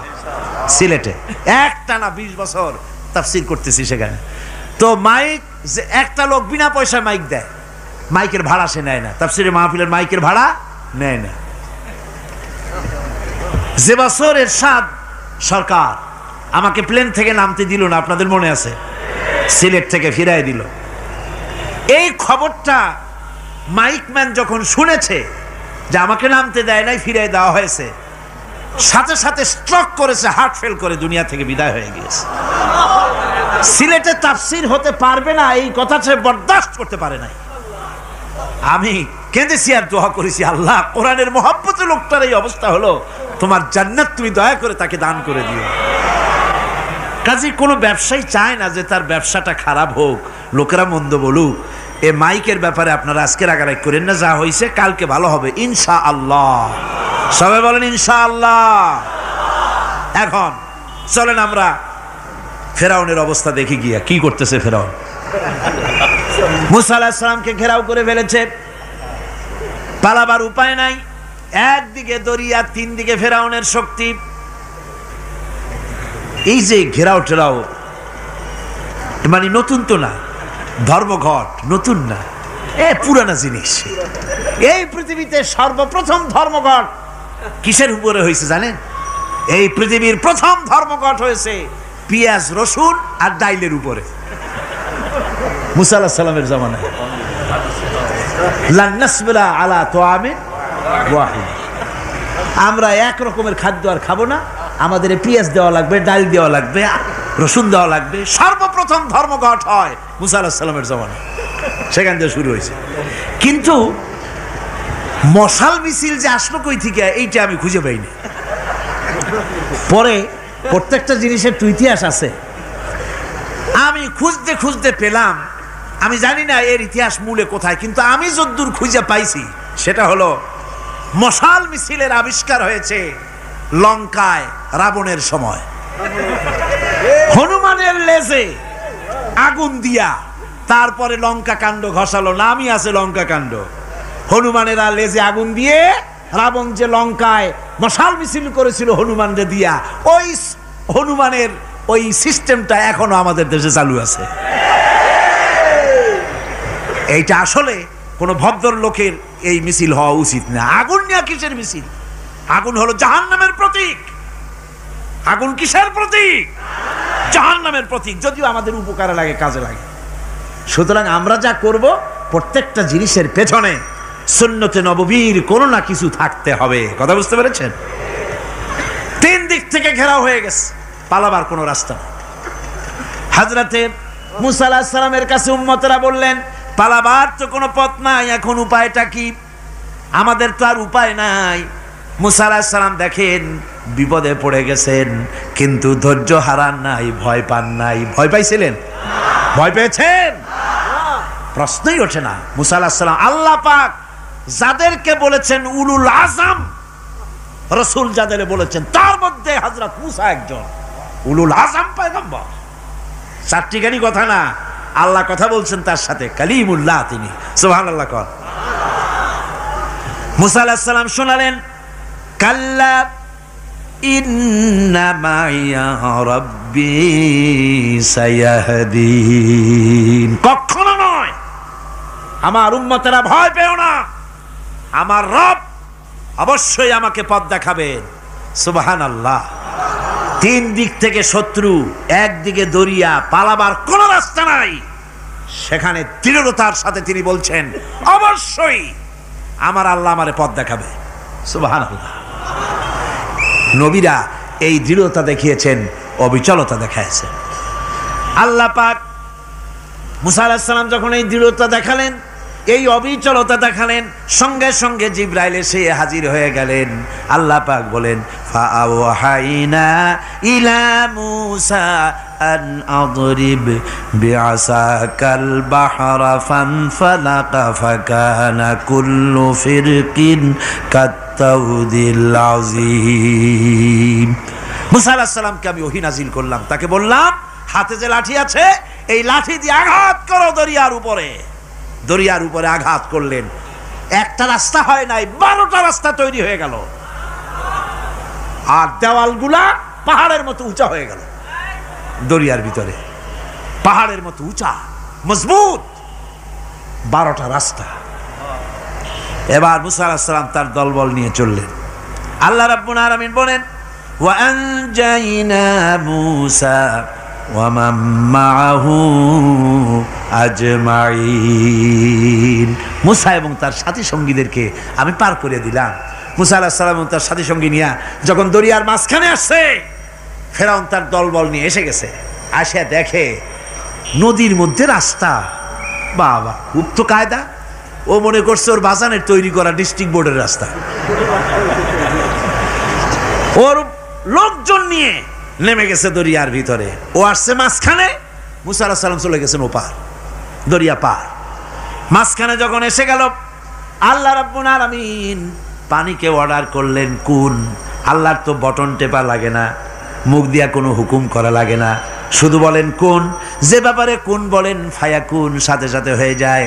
আল্লাহ বললেন কুন, আর অমনি রাস্তা বন্ধ হয়ে গেল। এবার তুফান শুরু হয়েছে নদীতে, ঢেউয়ের উপরে ঢেউ, মৌজুন কাল জিবাল, পাহাড়ের মতো উঁচু হয়ে হয়ে ঢেউ আসতেছে। দলবল ঘোড়া আর অস্ত্রপাতি যা ছিল সব মরিয়া শেষ। এবার ফেরাউন একা উপরে ওঠে আর নিচে নামে, পানি খেতে খেতে পেটের কাম সারা। জনমের খাওয়া খাইছে পানি, এখন জান যায়। বাঁচবার আর উপায় নাই, বাঁচবার আর উপায় নাই। ফেরাউন তার নিজের জীবন সম্পর্কে হতাশ হয়ে গেল। এবার ফেরাউন বলতেছে, আমানতু আন্নাহু লা ইলাহা ইল্লাল্লাযী আমানাত বিহি বানু ইসরাঈল। আমি ঈমান আনলাম, আমি ঈমান আনলাম আল্লাহ ছাড়া কোনো ইলাহা নাই। ওই আল্লাহর উপর ঈমান আনলাম যে আল্লাহর উপর ঈমান এনেছে বনি ইসরাঈলেরা। আল্লাহ যাতে ঠিক পায় যে কোন আল্লাহর উপর ঈমান আনছে। বনি ইসরাঈলের আল্লাহর উপর ঈমান আনলাম। আল্লাহ এই তো মুসলমান হয়ে গেছি, এরপরও আমার সুবাও কেন? আল্লাহ রাব্বুল আলামিন জবাবে বলেন আল আন, এখন ওয়াকাদ আসাইতা ক্বাবলু ওয়া কুনতা মিনাল মুফসিদিন, এখন ঈমান আনার কথা বলছো, অথচ যুগের পর যুগ, বছরের পর বছর ধরে আমার মানুষের উপরে মন গড়া আইন চালায়েছ, আমার পয়গম্বরের সাথে বেয়াদবি করেছ, আজ তোমাকে আমি ছাড়ছি না, তোমাকে আজকে ছেড়ে দেব না, আমি তোমাকে মারব। আর সমস্ত প্রাণীগুলিকে, স্থলচর প্রাণীগুলিকে আল্লাহ পাক অর্ডার দিয়া দিলেন, এই ফেরাউনের লাশকে ডুবাবি না, পচাবি না, খাবি না। আলিয়াউমা নুনাজ্জিকা বিবাদানিক, আমি তোমার শরীরে বাঁচায় দেব, পোকে খাবে না, পানিতে পচবে না, মাছে খাবে না, কুমিরে খাবে না, দুনিয়ার কোনো পশুতে খাবে না। আমি তোরে শুটকি বানাইয়া রাখবো, যাতে করে দুনিয়ার সমস্ত ফেরাউন যত যুগে যুগে আসে তোরে দেখে যেন হেদায়েত নিতে পারে। ফেরাউনকে আল্লাহ শুটকি বানায় রাখছে। আমি ফেরাউনদের লাশ দেখেছি ব্রিটিশ মিউজিয়ামে। ফেরাউন তো একটা না, অনেকগুলা। আসলটারে অবশ্য দেখিনি। ব্রিটিশ মিউজিয়ামে ওই ফেরাউনগুলার লাশ যখন অসুবিধা হয়, মমিগুলি, তখন ইংল্যান্ডে নিয়ে যায় চিকিৎসা করাবার জন্য। চোখ টোক আছে গর্তের ভিতরে, তারপরে চামড়া টামড়া হাড়ের সাথে মিশানো, ওইভাবে চেহারা দেখলে মনে হয় যে সত্যি ফেরাউনিগুলা। আর ব্রিটিশের কাম মিশর থেকে না আনছে এমন কোনো জিনিস নাই। আমি সেইখানে এক বক্তৃতা বলছিলাম, আপনারা এদের এখন সভ্য, এদের এখন ভদ্র, এরা হলো ইন্টারন্যাশনাল চোর, ওরা সারা দুনিয়া চুরি করেছে। লন্ডনে বক্তৃতা করেছি, সারাটা দুনিয়া চুরি করছে, আমাদের দেশকে শোষণ করেছে। এই বিশাল ভূভাগকে শোষণ করে ইংল্যান্ডের দ্বীপটাকে তারা সাজাইছে। তারা ময়ূর সিংহাসনের, শাহজাহানের ময়ূর সিংহাসনের ময়ূরের বাম চোখে কোহিনূর মণি লাগাইছিলেন, শাহজাহান ময়ূরের ডান চোখে কোহিনূর মণি লাগায় নাই। কোহিনূর মণির অনেক দাম, আমি দেখে এসেছি মণি, এখন সেটা কুইন এলিজাবেথের মুকুটে শোভা পাচ্ছে। সেই মণি এমনি বলে প্রবাদে 7 রাজার ধন এক মাণিক্য, বলেন এরকম, অনেক দাম। শাহজাহান দেখালেন, আমি মুসলমান, আমার কাছে এটার দাম নাই, এই জন্য ময়ূরের ডান চোখে লাগালাম না, বাম চোখে লাগাই দিলাম। এইটারে চুরি করছে। তারপরে মিশর থেকে, মিশরের মমি চুরি করেছে, জুতা চুরি করছে, ছাতি চুরি করছে, পিসা চুরি করেছে। আমি বললাম এগুলা কি ভদ্রলোক নাকি? এরা জুতা চোর, পিসা চোর, লাঠি চোর, সব চুরি করেছে। যাই দেখেন ব্রিটিশ মিউজিয়ামের মধ্যে সব দুনিয়ার চুরি করা জিনিস নিয়ে তারা মানুষকে দেখাইয়া পয়সা অর্জন করছে। টিপু সুলতানের তরবারিটা পর্যন্ত চুরি করেছে। আজ পর্যন্ত ব্রিটিশ মিউজিয়ামে টিপু সুলতানের তরবারিটা আছে, আমি তরবারিটা দেখে এসেছি। আমার বন্ধুগণ, বলতেছিলাম যে পৃথিবীতে আল্লাহ রাব্বুল আলামিন নবীরা তাদের চরিত্র দিয়ে বিপদের মোকাবেলা করে, দুনিয়ার সামনে কঠিন বিপদের মোকাবেলা করে অবিচলতা, দৃঢ়তা দেখায় গেছেন যে কেমন করে এই পৃথিবীতে বিপদের সামনে মোকাবেলা করতে হয়। ধৈর্য ধরতে হবে, বিপদ আসবে পাহাড় সমান হয়ে, আপনাকে ধৈর্য ধারণ করতে হবে সেভাবে বুক বেঁধে। যেহেতু এটা যদি বিশ্বাস হয় যে আমার কিসমতে যা আছে তার থেকে বেশি কিছু হবে না, তাহলেই আপনার ধৈর্য আসবে, ভয় পাবেন না। কথা ঠিক কিনা কন? এবারে হযরত হুদ আলাইহিস সালাম সম্পর্কে আল্লাহ রাব্বুল আলামিন বলেন, হযরতে হুদকে যখন ষড়যন্ত্র হলো, কাফির বেঈমানেরা তাকে মেরে ফেলার জন্য যখন সরকারি ষড়যন্ত্রে লিপ্ত হয়ে গেল, হযরতে হুদ সমাজের এই চ্যালেঞ্জের মোকাবেলা করলেন। হযরত হুদ বলেন, ফাকিদুনি জামিআন সুম্মা লা তুনজিরুন ইন্নী তাওয়াক্কালতু আলাল্লাহি রাব্বি ওয়া রাব্বিকুম। আমি তোমরা তোমাদের ষড়যন্ত্র আমার বিরুদ্ধে যত পারো আমার বিরুদ্ধে ষড়যন্ত্র চালাও, এতটুকুন আমার অবকাশ দিও না। আমি এমন আল্লাহর উপরে ভরসা করেছি যার হাতের ভিতরে তোমাদেরও জান আর আমারও জান। যা পারো তাই করো। সরকার সমস্ত শক্তি একত্রিত হয়ে আমার মোকাবেলা করো। একদিকে হুদ আলাইহিস সালাম, আর একদিকে গোটা জাতি। হযরত হুদ ভয় পায় নাই। সুবহানাল্লাহ কোন। ঈমান বিল্লাহ মানুষের কলিজাকে এভাবে শক্ত করে দেয়। কোন আলহামদুলিল্লাহ। এবারে এই বিপদের, কঠিন বিপদের মোকাবেলা করে আমার রাসূল যে প্রমাণ দিয়া গেলেন, আমার রাসূল যে কঠিন বিপদের মোকাবেলা করলেন, ভাইরা আমার, হিজরতের রাতে সওর পাহাড়ের ভিতরে যখন তিনি আশ্রয় নিলেন, হযরতে আবু বকর সাথে ছিলেন। হযরতে আবু বকর রাদিয়াল্লাহু তাআলা আনহু বলেন, হুজুর আপনি দাঁড়ান, এটা তো পাহাড়িয়া গুহা, গুহার ভিতরে সাপ থাকতে পারে, বিচ্ছু থাকতে পারে, আমি আগে ঢুকি, বিপদ যদি হয় আমার উপর থেকে হয়ে যাক। গুহার ভিতরে নেমে গুহা সাফ করলেন। এরপরে হুজুরকে ডাকলেন, হুজুর তাশরীফ নিলেন গুহার ভিতরে। এরপরে হুজুর বললেন, আবু বকর পাহাড়ে হেঁটে হেঁটে 2-3টা পাহাড় পাড়ি দিয়া যাওয়া লাগে সৌর পাহাড়ে। মদিনার সোজা রাস্তা হুজুর ধরেন নাই, মেসফালার পথ দিয়া জাবালে কেদোয়ার উপর দিয়া 3টা পাহাড় পাড়ি দিয়া তারপরে হুজুর গেলেন সৌর পাহাড়ে। গুহার ভিতরে হুজুর তাশরীফ নিলেন। বললেন, আবু বকর তুমি বসো, তোমার উরুর উপরে মাথা রেখে আমি একটু আরাম করি। হযরতে আবু বকর বসলেন, হুজুর তার উরুর উপরে মাথা রেখে ঘুমায় গেলেন। আর এরপরে কাফির বেঈমানেরা তালাশ করতে করতে কাফেরেরা এসে গেল পায়ের চিহ্ন দেখে দেখে গর্তের কাছে। হযরত আবু বকর ভয়তে কেঁদে ফেললেন, আহারে আর তো উপায় নাই, এবার তো ধরা পড়ে গেছি, এবার নবীজিকে মেরে ফেলে দেবে। নবীর মহব্বতে, নিজের মহব্বতে নয়, নবীর মহব্বতে কাঁদতেছিলেন। হুজুর বলেন, হুজুরের ঘুম ভেঙে গেল। বলো, আবু বকর কাঁদো কেন? ছেলের কথা, মেয়ের কথা, বিবির কথা, বাড়ির কথা মনে পড়লো নাকি? হযরত আবু বকর বলেন, ইয়া রাসূলুল্লাহ, আল্লাহর কসম করে বলি, যেদিন ঈমান এনেছি এই কলিজার ভিতরে মা বাপ, স্ত্রী, পুত্র, পরিজন, এমনকি আমার নিজের জীবনের চাইতে আপনারে বেশি ভালোবাসি। তা কান্দো কেন? কান্দো কেন?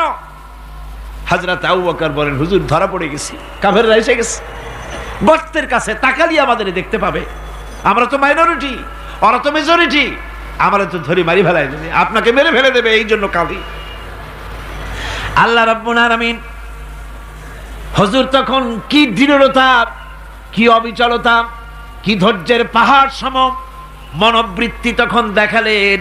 আল্লাহ কোরআন শরীফে চিরকাল যাতে মানুষেরা হেদায়েত নিতে পারে সেজন্য হুজুরের কথা উঠায় দিলেন কোরআনে।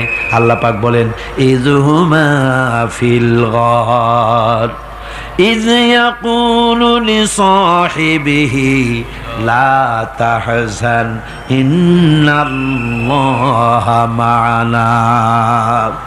ও বন্ধু, ভয় পেও না, আল্লাহ আমাদের সাথে আছেন। সুবহানাল্লাহ কোন। আল্লাহ আমাদের সাথে আছেন।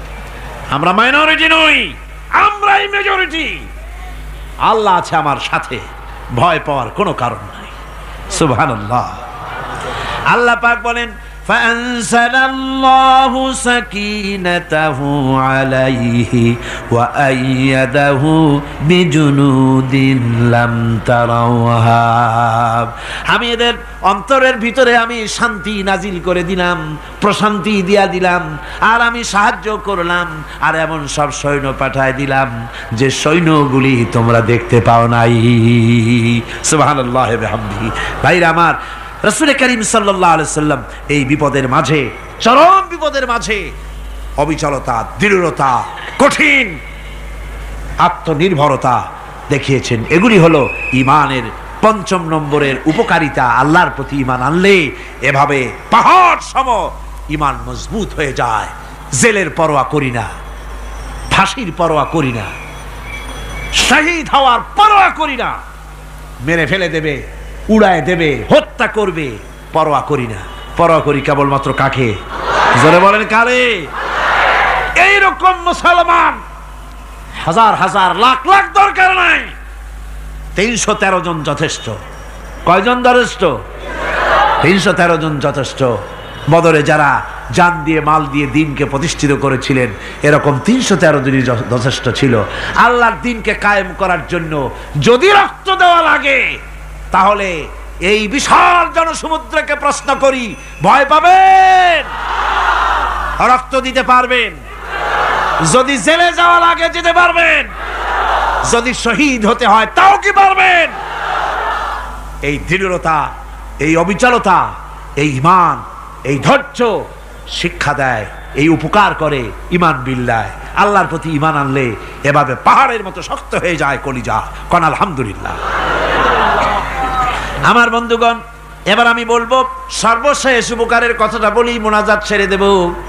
কয়টার কথা বলছিলাম? উপকার 6টা উপকারের কথা বলেছি। অনেকগুলি বৈশিষ্ট্য, অনেকগুলি উপকারের মধ্যে আল্লাহর প্রতি ঈমানের 6টা উপকারের কথা 5টা বলা হয়ে গেছে। এবার 6ষ্ঠ নম্বর এবং শেষ নম্বর, এটা হচ্ছে আল্লাহর প্রতি ঈমান আনলে পরে তার দ্বারা সবচাইতে বেশি ফায়দা পায় সমাজ এবং রাষ্ট্র। কোন আলহামদুলিল্লাহ, কোন আলহামদুলিল্লাহ। আল্লাহর প্রতি ঈমানের দ্বারা নৈতিক সংশোধন হয় এবং রাষ্ট্র আর সমাজ সবচাইতে বেশি উপকৃত হয়। কারণ হলো ঈমানদার ব্যক্তি আল্লাহর প্রতি যে ঈমান এনেছে, তার মনের মধ্যে ধারণা এটা হয়, আমার কোনো কাজ তো গোপন থাকে না। ইন্নাল্লাহা লা ইয়াখফা আলাইহি শাইউন ফিল আরদি ওয়ালা ফিস সামা। আল্লাহর কাছে গোপন বলতে কিছু নাই, আকাশেও নাই, জমিনেও নাই, কোনো কিছু গোপন নাই। সুতরাং আমি যা করি সব আল্লাহ দেখেন এবং শোনেন। এমনকি মানুষ যে কল্পনা করে, সে কল্পনাও আল্লাহ টের পায় না, নাকি? টের পায় কি না? ওয়াইন তুবদু মিন আনফুসিকুম আও তুখফুহু ইউহাসিবুকুম বিহিল্লাহ। মনের ভিতরে যে কল্পনা করো, আল্লাহ পাক বলেন এ কল্পনারও হিসাব আমি রব্বুল আলামিন তোমার কাছ থেকে নেব। ফায়ুআযযিবু মান ইয়াশাউ, যারে খুশি শাস্তি দেব আর যারে খুশি আমি মাফ করে দেব। জোরে বলেন সুবহানাল্লাহ। ফায়াগফিরু লিমান ইয়াশা ওয়া ইউআযযিবু মান ইয়াশা, যারে খুশি মাফ করব, যারে খুশি শাস্তি দেব, কল্পনারও হিসাব নেব। এই কথা মুমিনের যদি জানা থাকে তাহলে আর তার কোনো চিন্তা থাকে না, তার নৈতিক চরিত্র ভালো হয়ে যায়। কোন সুবহানাল্লাহ। মোনাজাতের কথা শুনিয়া গতকাল বলছিলাম যে মোনাজাতের কথা শুনিয়া যারা হাঁটে, আমি বুঝি না, আমার বুঝে আসে না যে এটা কেমন ধরনের নৈতিকতা। আপনি আপনার বিবেককে কি বুঝান? এই বিশাল জনসমুদ্র নিয়ে আল্লাহর কাছে হাত তুলবো, দোয়া করব, মোনাজাত করব, এই লোভ সম্বরণ করেন কি করে? আশ্চর্য কথা, আশ্চর্য কথা। আমার বন্ধুগণ, ঈমানদার লোক, আল্লাহর প্রতি ঈমান আসলে পরে সমাজ উপকৃত হয়, রাষ্ট্র উপকৃত হয়ে যায়। যেহেতু বান্দা জানে আমি দায়িত্বহীন কোনো কথা বলতে পারবো না, দায়িত্বহীন কোনো কাজ করতে পারবো না। আল্লাহ পাক বলেছেন, মা ইয়ালফিযু মিন কাউলিন ইল্লা লাদাইহি রাকীবুন আতীদ। বান্দা এমন কোনো কথা বলে না যে কথা আমার ফেরেশতারা রেকর্ড করে না রাখে। কাজী মুমিন ব্যক্তি আল্লাহর ভয়তে দায়িত্বহীন কথা বলবে না। নির্বাচন আসতে পরে রাস্তা সোনা দিয়ে বান্দায় দেব, এই করব সেই করব, না খাইয়া কেউ মরবেন না। আসে না নির্বাচনের সময় সেরাগালি বদনারা মঞ্চে দাঁড়িয়ে কত বড় বক্তৃতা করে, ভাইয়ের আমার, বোনের আমার, এবার আমার বোতল মার্কা বাক্স, আপনারা আমাকে ভোট দিয়ে দেশ এবং জাতির আরেকবার 12:30 বাজাইবার সুযোগ দিন। এবার ক্ষমতায় গেলে কেউ না খাইয়া মরবেন না, কিন্তু কি খাইয়া মরবে তাও বলে না। এর মারফতি অর্থ হচ্ছে এই, ওরা যদি ক্ষমতায় যেতে পারে তাহলে বিষ খাইয়া হোক, গুলি খাইয়া হোক, কিছু না কিছু খেয়ে মরতে হবে। একেবারে খালি পেটে মরলে গ্যাস্ট্রিক হওয়ার সম্ভাবনা আছে।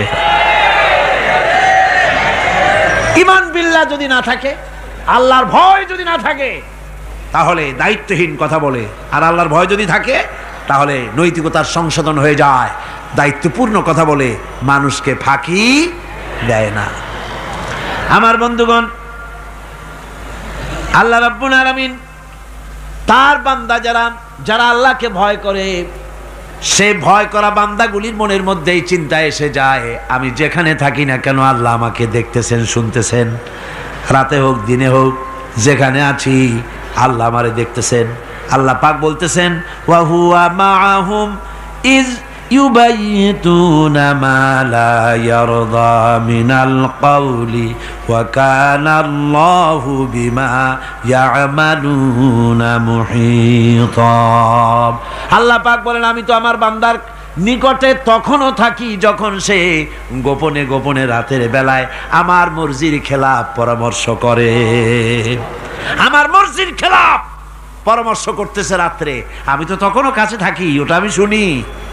ঈমান যদি আসে তাহলে এই সব কাজ থেকে সে বিরত থাকে। সে যদি কম হয় সেখানেও আল্লাহ, বেশিও যদি হয় সেখানেও আল্লাহ। এমন কোন জায়গা আছে নাকি চিটাগংয়ে যেখানে আপনি একটা আকাম করবেন আর আল্লাহ টের পাবে না? কোন আছে নাকি? আচ্ছা, চট্টগ্রামে না থাকুক, বাংলাদেশের কোন জায়গা আছে নাকি? পার্বত্য চট্টগ্রামে যত পাহাড় আছে, উঁচু নিচে জায়গা আছে, ওই জায়গায় বোধহয় আছে নাকি? সারা পৃথিবীতে আছে কোথাও? আল্লাহকে ফাঁকি দেওয়ার জায়গা কোথাও? সব স্পষ্ট। আল্লাহ কি ঘুমায় নাকি? ঘুমায়? তার কাছে দিনও যা, রাতও তাই। সমানে তিনি দেখতে পান, শুনতে পান, সবকিছু দেখতে পান, সবকিছু শুনতে পান। তাকে ফাঁকি দেওয়ার কোনো উপায় নাই। এই জন্য ৬ষ্ঠ নম্বরের উপকার যেটা হয় সেটা হলো সমাজ উপকৃত হয় ওই মানুষ দিয়ে যার মধ্যে ঈমান আছে। হযরত ওমর রাদিয়াল্লাহু তাআলা আনহু রাতের আধারে শেষ রাত্রে ঘুরতেছিলেন, দেখেন এক বাড়িতে কথা হচ্ছে, কথাবার্তার আওয়াজ পাওয়া যায়। মনে করলেন কোনো অসুখ বিসুখ নাকি। ঘরে গিয়ে কান পাচ্ছেন দেওয়ালের সাথে, শুনতে পাচ্ছেন ভিতরে বুড়ি মা তার মেয়েকে বলছে, এই মেয়ে ওঠ, উটের দুধ দোয়াই নিয়ে আসছি, এর মধ্যে পানি মিশা, তারপরে সকালে বাজারে নিয়ে যা।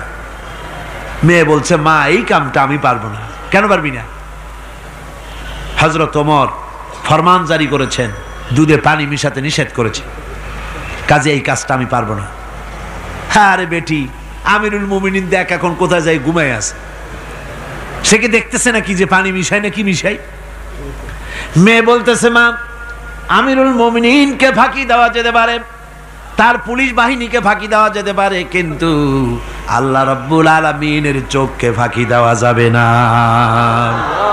হযরত ওমর এই কথা শুনে বাড়ি চলে গেলেন আর নিজের ছেলেকে ডেকে বললেন, ছেলে আমার, অমুক জায়গায় একটা বাড়ি আছে, সেখানে একটা যুবতী মেয়ে আছে, ওই মেয়েটার বিয়ে হয়েছে কিনা শোনো, যদি বিবাহ না হয়ে থাকে তুমি তোমার নিজের বিয়ের প্রস্তাব দাও। আমিরুল মুমিনিন এই মেয়েটা সুন্দরী কেমন, স্বাস্থ্য কেমন কিছুই দেখলেন না, দেখলেন তাকওয়া। কি দেখলেন? তাকওয়া, আল্লাহর ভয়। আল্লাহর ভয় যখন একটা জাতির মধ্যে আসে, পুলিশ লাগে না, পুলিশের কাজ কমে যায়। পুলিশ তো পাহারা দিতে দিতে অস্থির হয়ে যায়, সারা রাত দিন সমানে কষ্ট করতে হয় তাদের। অধ্যাপক মুফিজুর রহমান সাহেব কালকে যে কথাটা বলছিলেন, আসামি পুলিশেরা কত কষ্ট করে জানবাজি করে আসামি ধরে, আর টেলিফোন আসে, হ্যালো কে, চিটাগংয়ের এসপি নাকি? বলে হ্যাঁ। কারে ধরছো? ধরছি তো বল্টু মিয়ারে। ছাড়ো মিয়া, বল্টু আমার দলের লোকটা তুমি ঠিক পাও নাই, তোমার নাক টাইট দিয়ে দেবে। বল্টুরিও ছাড়ো আর তার বন্দুকও ছাড়ো, ঠিক কিনা? আমার ভাইয়েরা, সুতরাং ঈমান যদি এসে যায় জাতির মধ্যে, পুলিশের দরকার হবে না, পুলিশ দরকার হবে কিন্তু তাদের ডিউটি কমে যাবে, আসামিরা অন্যায় কাজ কম করবে। রাসূলুল্লাহ যখন প্রেসিডেন্ট হয়েছিলেন, একজন মহিলা জিনা করেছিল, হাদিস শরীফে এসেছে ওই মেয়ে লোকটাকে জিনা করতে কেউ দেখে নাই, জিনা করার পর তার মধ্যে অনুভূতি জাগলো, এমন পাপ করেছি, এখন তো আমার জাহান্নাম ছাড়া উপায় নাই। মেয়ে লোকটি রাসূলুল্লাহর কাছে এসে গেলেন, এসে বললেন, হুজুর আমি তো জিনা করেছি, আমারে শাস্তি দেন। হুজুর মুখ ডান দিকে ফিরালেন, মেয়ে লোকটা ডান দিকে এলো, বলল জিনা করেছি, শাস্তি দেন। হুজুর বাম দিকে ফিরলেন, মেয়ে লোকটা বাম দিকে এসে বলল জিনা করেছি, শাস্তি দেন। মেয়ে লোকটা কিন্তু জানে জেনার শাস্তি সহজ ব্যাপার নাই, পাথর মেরে উড়িয়ে দেওয়া, মৃত্যুদণ্ড জানা আছে তার। এরপরে মেয়ে লোকটা চিন্তা করেছে দুনিয়ায় পাথর খেয়ে মরবো, কিন্তু তবুও জাহান্নামের কঠিন আগুন সহ্য করতে পারবো না। রাসূলুল্লাহ বললেন, ও মেয়ে লোক, তুমি কি জিনা কর্তৃক গর্ভবতী হয়েছো নাকি? মেয়ে লোকটা বলল, হুজুর আমি গর্ভবতী হয়েছি। হুজুর বললেন, তুমি অপরাধ করেছো, তোমার গর্ভস্থিত সন্তান তো কোনো অপরাধ করে নাই, সুতরাং শাস্তি এখন দেওয়া যাবে না, ডেলিভারি হোক তারপরে শাস্তি দেব। মেয়ে লোকটা চলে গেলেন। আল্লাহর নবী তার নামে কোনো কেস ফাইল করেন নাই, গোয়েন্দা বিভাগের পুলিশ লাগান নাই।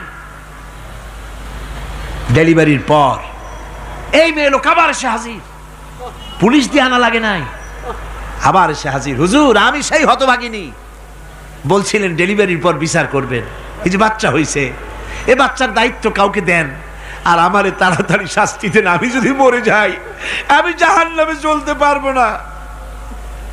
হুজুর বললেন, অপরাধ তুমি করেছো, এই বাচ্চার অধিকার আছে তোমার বুকের দুধ খাবে, আমি সেই অধিকার বাচ্চাকে নষ্ট করতে পারি না, বাচ্চা দুধ ছাড়ুক তারপরে এসো।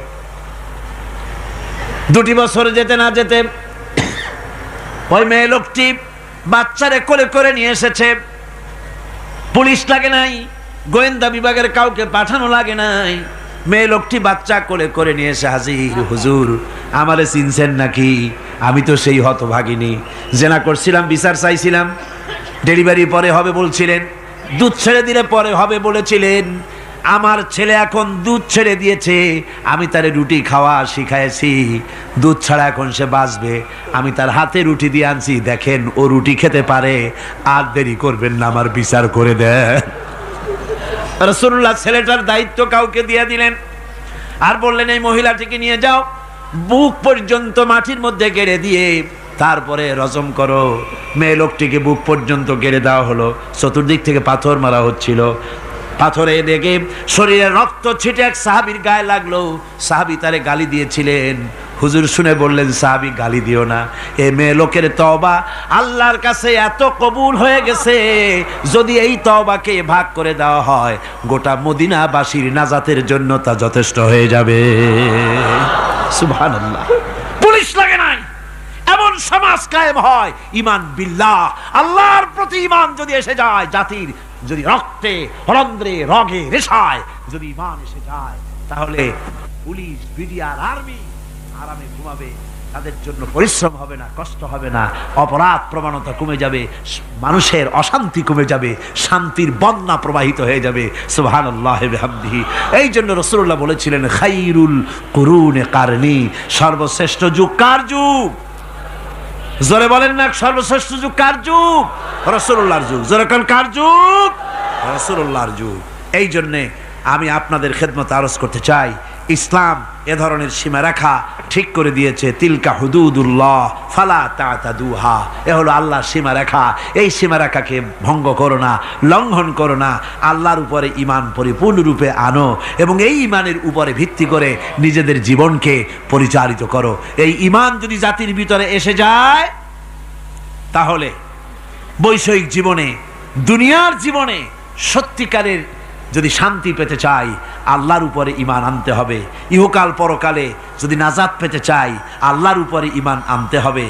আর আমরা আমাদের চিন্তা ভাবনায়, ওঠায় বসায়, চলায় ফেরায়, সর্বত্র আল্লাহর উপরে পরিপূর্ণ মাত্রায় ঈমানটা যদি এসে যায়, তাহলেই শান্তি, তাহলেই মুক্তি, গোটা সমাজ শান্তি পাবে, আমরা দুনিয়ায় আরাম পাবো, কিয়ামতে জাহান্নাম থেকে মুক্তি পাবো। জোরে কোন আমিন, আরো জোরে কোন আমিন।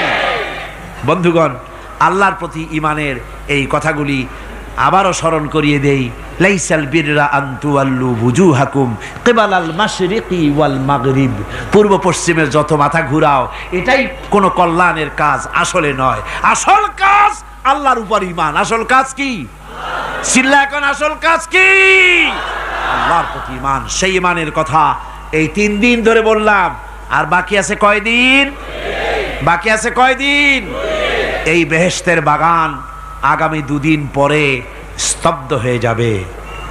এখানে আর এভাবে এত লক্ষ লক্ষ টুপি, এ ধরনের মুসলমান আল্লাহু আকবরের আওয়াজ, আজানের আওয়াজ, ধ্বনিত প্রতিধ্বনিত হবে না, 1 বছরের জন্য নিস্তব্ধ হয়ে যাবে। আল্লাহ যেন বাকি 2টা দিন আমাদের সকলের আশার তৌফিক দেন, সবাই বলি আমিন। জোরে কোন আমিন। আগামী কালকের আলোচনা আরো গুরুত্বপূর্ণ, তারপরের দিন আরো গুরুত্বপূর্ণ, গোটা কোরআনই তো গুরুত্বপূর্ণ। আল্লাহ পাক এই কথাগুলি শোনার, বোঝার, আমল করার তৌফিক যেন আল্লাহ আমাদের দান করেন। জোরে বলেন আমিন, আরো জোরে বলেন আমিন। মোনাজাতের জন্য এবার সমস্ত মানুষ দাঁড়ানো ভাইয়েরা বসে পড়ে। আজকের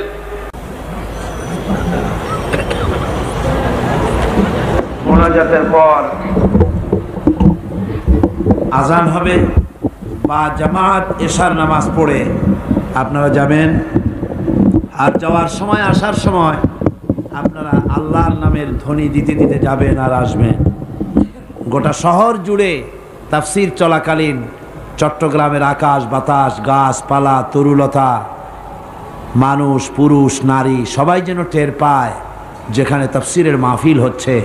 যাবেন এবং আসবেন যখন, মুখ বুঝে যাতায়াত কেন, নারায়ে তাকবীর, আল্লাহু আকবার, ইসলাম ছাড়া অন্য কিছু মানি না, আল কোরআনের আলো ঘরে ঘরে জালো, এসব সুন্দর সুন্দর স্লোগান দিতে দিতে যাবেন, স্লোগান দিতে দিতে আসবেন, আল্লাহর নারা লাগাবেন, আল্লাহর আওয়াজকে বুলন্দ করবেন।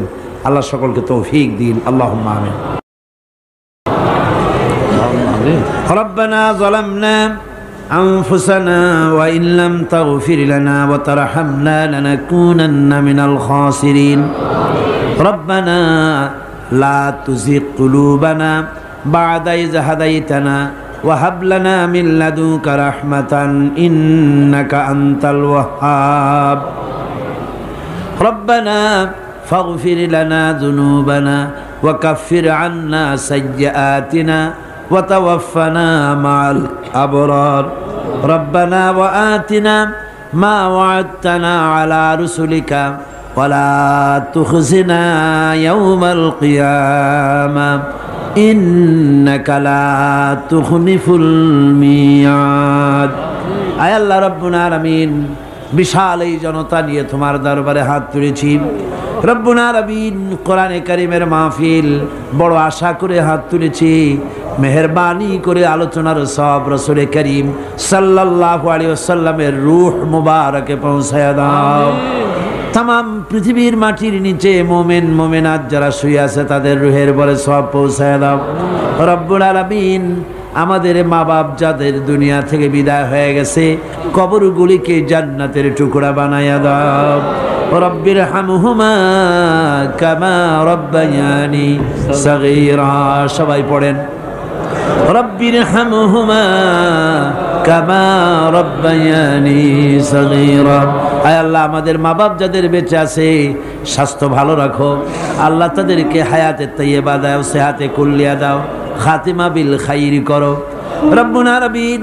কোরআনে কারীমের মাহফিলে বড় আশা করে আমরা হাত তুলেছি, আমাদের জিন্দেগির সকল গুনাহ খাতা মাফ করে দাও। আয় আল্লাহ তাআলা, জীবনে বহু গুনাহ করেছি, গুনাহ করে করে জীবনটারে নষ্ট করে ফেলেছি। আয় আল্লাহ, তুমি দয়া করে মেহেরবানি করে আমাদের জিন্দেগির গুনাহ মাফ করে দাও রব্বুল আলামিন। না বুঝে সওয়াব মনে করে অনেক শিরক বিদআত আমরা করেছি, মনে করেছি ওতে সওয়াব হবে, আমরা বুঝি নাই। আল্লাহ, আমাদের ভুল বুঝানো হয়েছে, নিজেরাও ভুল বুঝেছি। এভাবে সওয়াবের নিয়তে শিরক বিদআত আমাদের মধ্য থেকে যা হয়েছে আল্লাহ দয়া করে তুমি আমাদেরকে ক্ষমা করে দাও। আয় আল্লাহ, আমাদেরকে দয়া করে শিরক এবং বিদআত মুক্ত জীবন যাপনের তৌফিক দিয়া দাও রব্বুল আলামিন। এত বড় বিরাট তাফসীরুল কোরআন মাহফিল, লক্ষ লক্ষ টাকার প্রয়োজন আল্লাহ, টাকা পয়সার অভাব নাই রব্বুল আলামিন। তুমি গানি আর আমরা ফকির। আয় আল্লাহ, এই শহরেতে এমন লোক আছে একজনই মাহফিলের খরচ দিয়ে দিতে পারে। আল্লাহ, তোমার বান্দাদের দিল তুমি নরম বানাইয়া দাও। কোরআনের মাহফিল কোনো বছর ঋণগ্রস্ত থাকে নাই, এবারও যেন থাকে না আল্লাহ। বাজের যা আছে তার চাইতে বেশি তুমি মেহেরবানি করে জোগাড় করে দাও রব্বুল আলামিন। আরেকটা দোয়া তোমার দরবারে করি, চেসনিয়া আর বজনিয়া শেষ হয়ে গেল আল্লাহ, ওদের সাথে আমাদের রক্তের সম্পর্ক নাই। ওদের সাথে আমাদের আত্মীয়তার সম্পর্ক নাই, ওদের সাথে আমাদের শুধু ঈমানের সম্পর্ক। আয় আল্লাহ, ওদেরকে মেরে মেরে কাফিররা শেষ করে দিল মাবুদ। বজনিয়ার চেচনিয়ায় আর একবার তুমি তোমার রহমতের ফেরেশতা পাঠায় দিয়া সাহায্য করো আল্লাহ। কাশ্মীরের মুসলমানদের উপর আর একবার সাহায্য করো রব্বুল আলামিন। এই মাহফিল আল্লাহ, যত মানুষ আসে আল্লাহ বড় আশা নিয়ে আসে কোরআনের মাহফিলে। অনেকের রোগ ব্যাধি আছে, তাদের ধারণা কোরআনের মাহফিলে দোয়া কবুল হয়। আল্লাহ তুমি দয়া করে এই ধারণা তুমি মঞ্জুর করে নাও। যার যত রোগ আছে, বালাই আছে, ব্যাধি আছে, আল্লাহ সকলকে মাফ করে দাও রব্বুল আলামিন। প্রতিদিন হাজার হাজার মা বোনেরা নিজের ঘরের কাজকে ফেলে রেখে কষ্ট করে কোরআনের মাহফিলে হাজির হয়ে যায়। আল্লাহ মা বোনদের জিন্দেগির গুনাহ খাতা মাফ করে দিও আল্লাহ। মা বোনদেরকেও হযরত আয়েশা, ফাতেমা, খাদিজার মতো বানাইয়া দিও রব্বুল আলামিন। এই মাহফিলে আমাদেরকে তুমি কবুল করে নিও আল্লাহ। কোরআনের কথা, ঈমানের কথা, তোমার ব্যাপারে যা বললাম এই কথাগুলি আমাকে আর শ্রোতাদেরকে আমল করার তৌফিক দিয়ে দিও রব্বুল আলামিন। এই মাহফিল আর 2 দিন আছে আল্লাহ, বাকি 2 দিন তোমার কুদরতি নিজাম দিয়ে এটারে চালাইয়া দিও। এত বড় মাহফিল স্বেচ্ছাসেবক দিয়ে, পুলিশ দিয়ে নিয়ন্ত্রণ করা সম্ভব নয় আল্লাহ। পুরা মাহফিলের দায়িত্ব তুমি নিজে গ্রহণ করো আল্লাহ রব্বুল আলামিন। যার যে মনে কষ্ট আছে আল্লাহ, সকলের কষ্ট তুমি দূর করে দাও আল্লাহ। আয় আল্লাহ, যে কোরআনের কথা বলতেছি তোমার কথা, এই কোরআনের আইন বাংলাদেশে চালু হয়েছে, এই দৃশ্য আমাদের চোখে দেখার তৌফিক দিয়ে দিও আল্লাহ রব্বুল আলামিন। প্রত্যেকের মনের কষ্ট দূর করে দিও। ربنا تقبل منا إنك أنت السميع العليم وتب علينا إنك أنت التواب الرحيم। আয় আল্লাহ, আরেকটা দোয়া করি, বাংলাদেশে বড় রকমের রাজনৈতিক সংকট চলতেছে আল্লাহ। দেশ কোন দিকে যাচ্ছে, কি হবে আমরা কিছুই বুঝি না। আল্লাহুম্মা লা তুসাল্লিত আলাইনা মান লা ইয়ারহামুনা, আল্লাহুম্মা লা তুসাল্লিত আলাইনা মান লা ইয়ারহামুনা, আল্লাহুম্মা লা তুসাল্লিত আলাইনা মান লা ইয়ারহামুনা। আয় আল্লাহ, এই জমিনের মানুষদেরকে আল্লাহ তোমার হাবিবের পৃথিবীর দ্বিতীয় বৃহত্তম মুসলমানের দেশ আল্লাহ, দেশটাকে ষড়যন্ত্রের হাত থেকে বাঁচাইয়া দাও। সুবহান রাব্বিকা রাব্বিল ইজ্জাতি আম্মা ইয়াসিফুন ওয়া সালামুন আলাল মুরসালিন আলহামদুলিল্লাহি রাব্বিল আলামিন। ওয়াজআল আখিরা কালিমাতিনা ইনদাল মাউত লা ইলাহা ইল্লাল্লাহু মুহাম্মাদুর রাসূলুল্লাহ। আসসালামু আলাইকুম ওয়া রাহমাতুল্লাহ।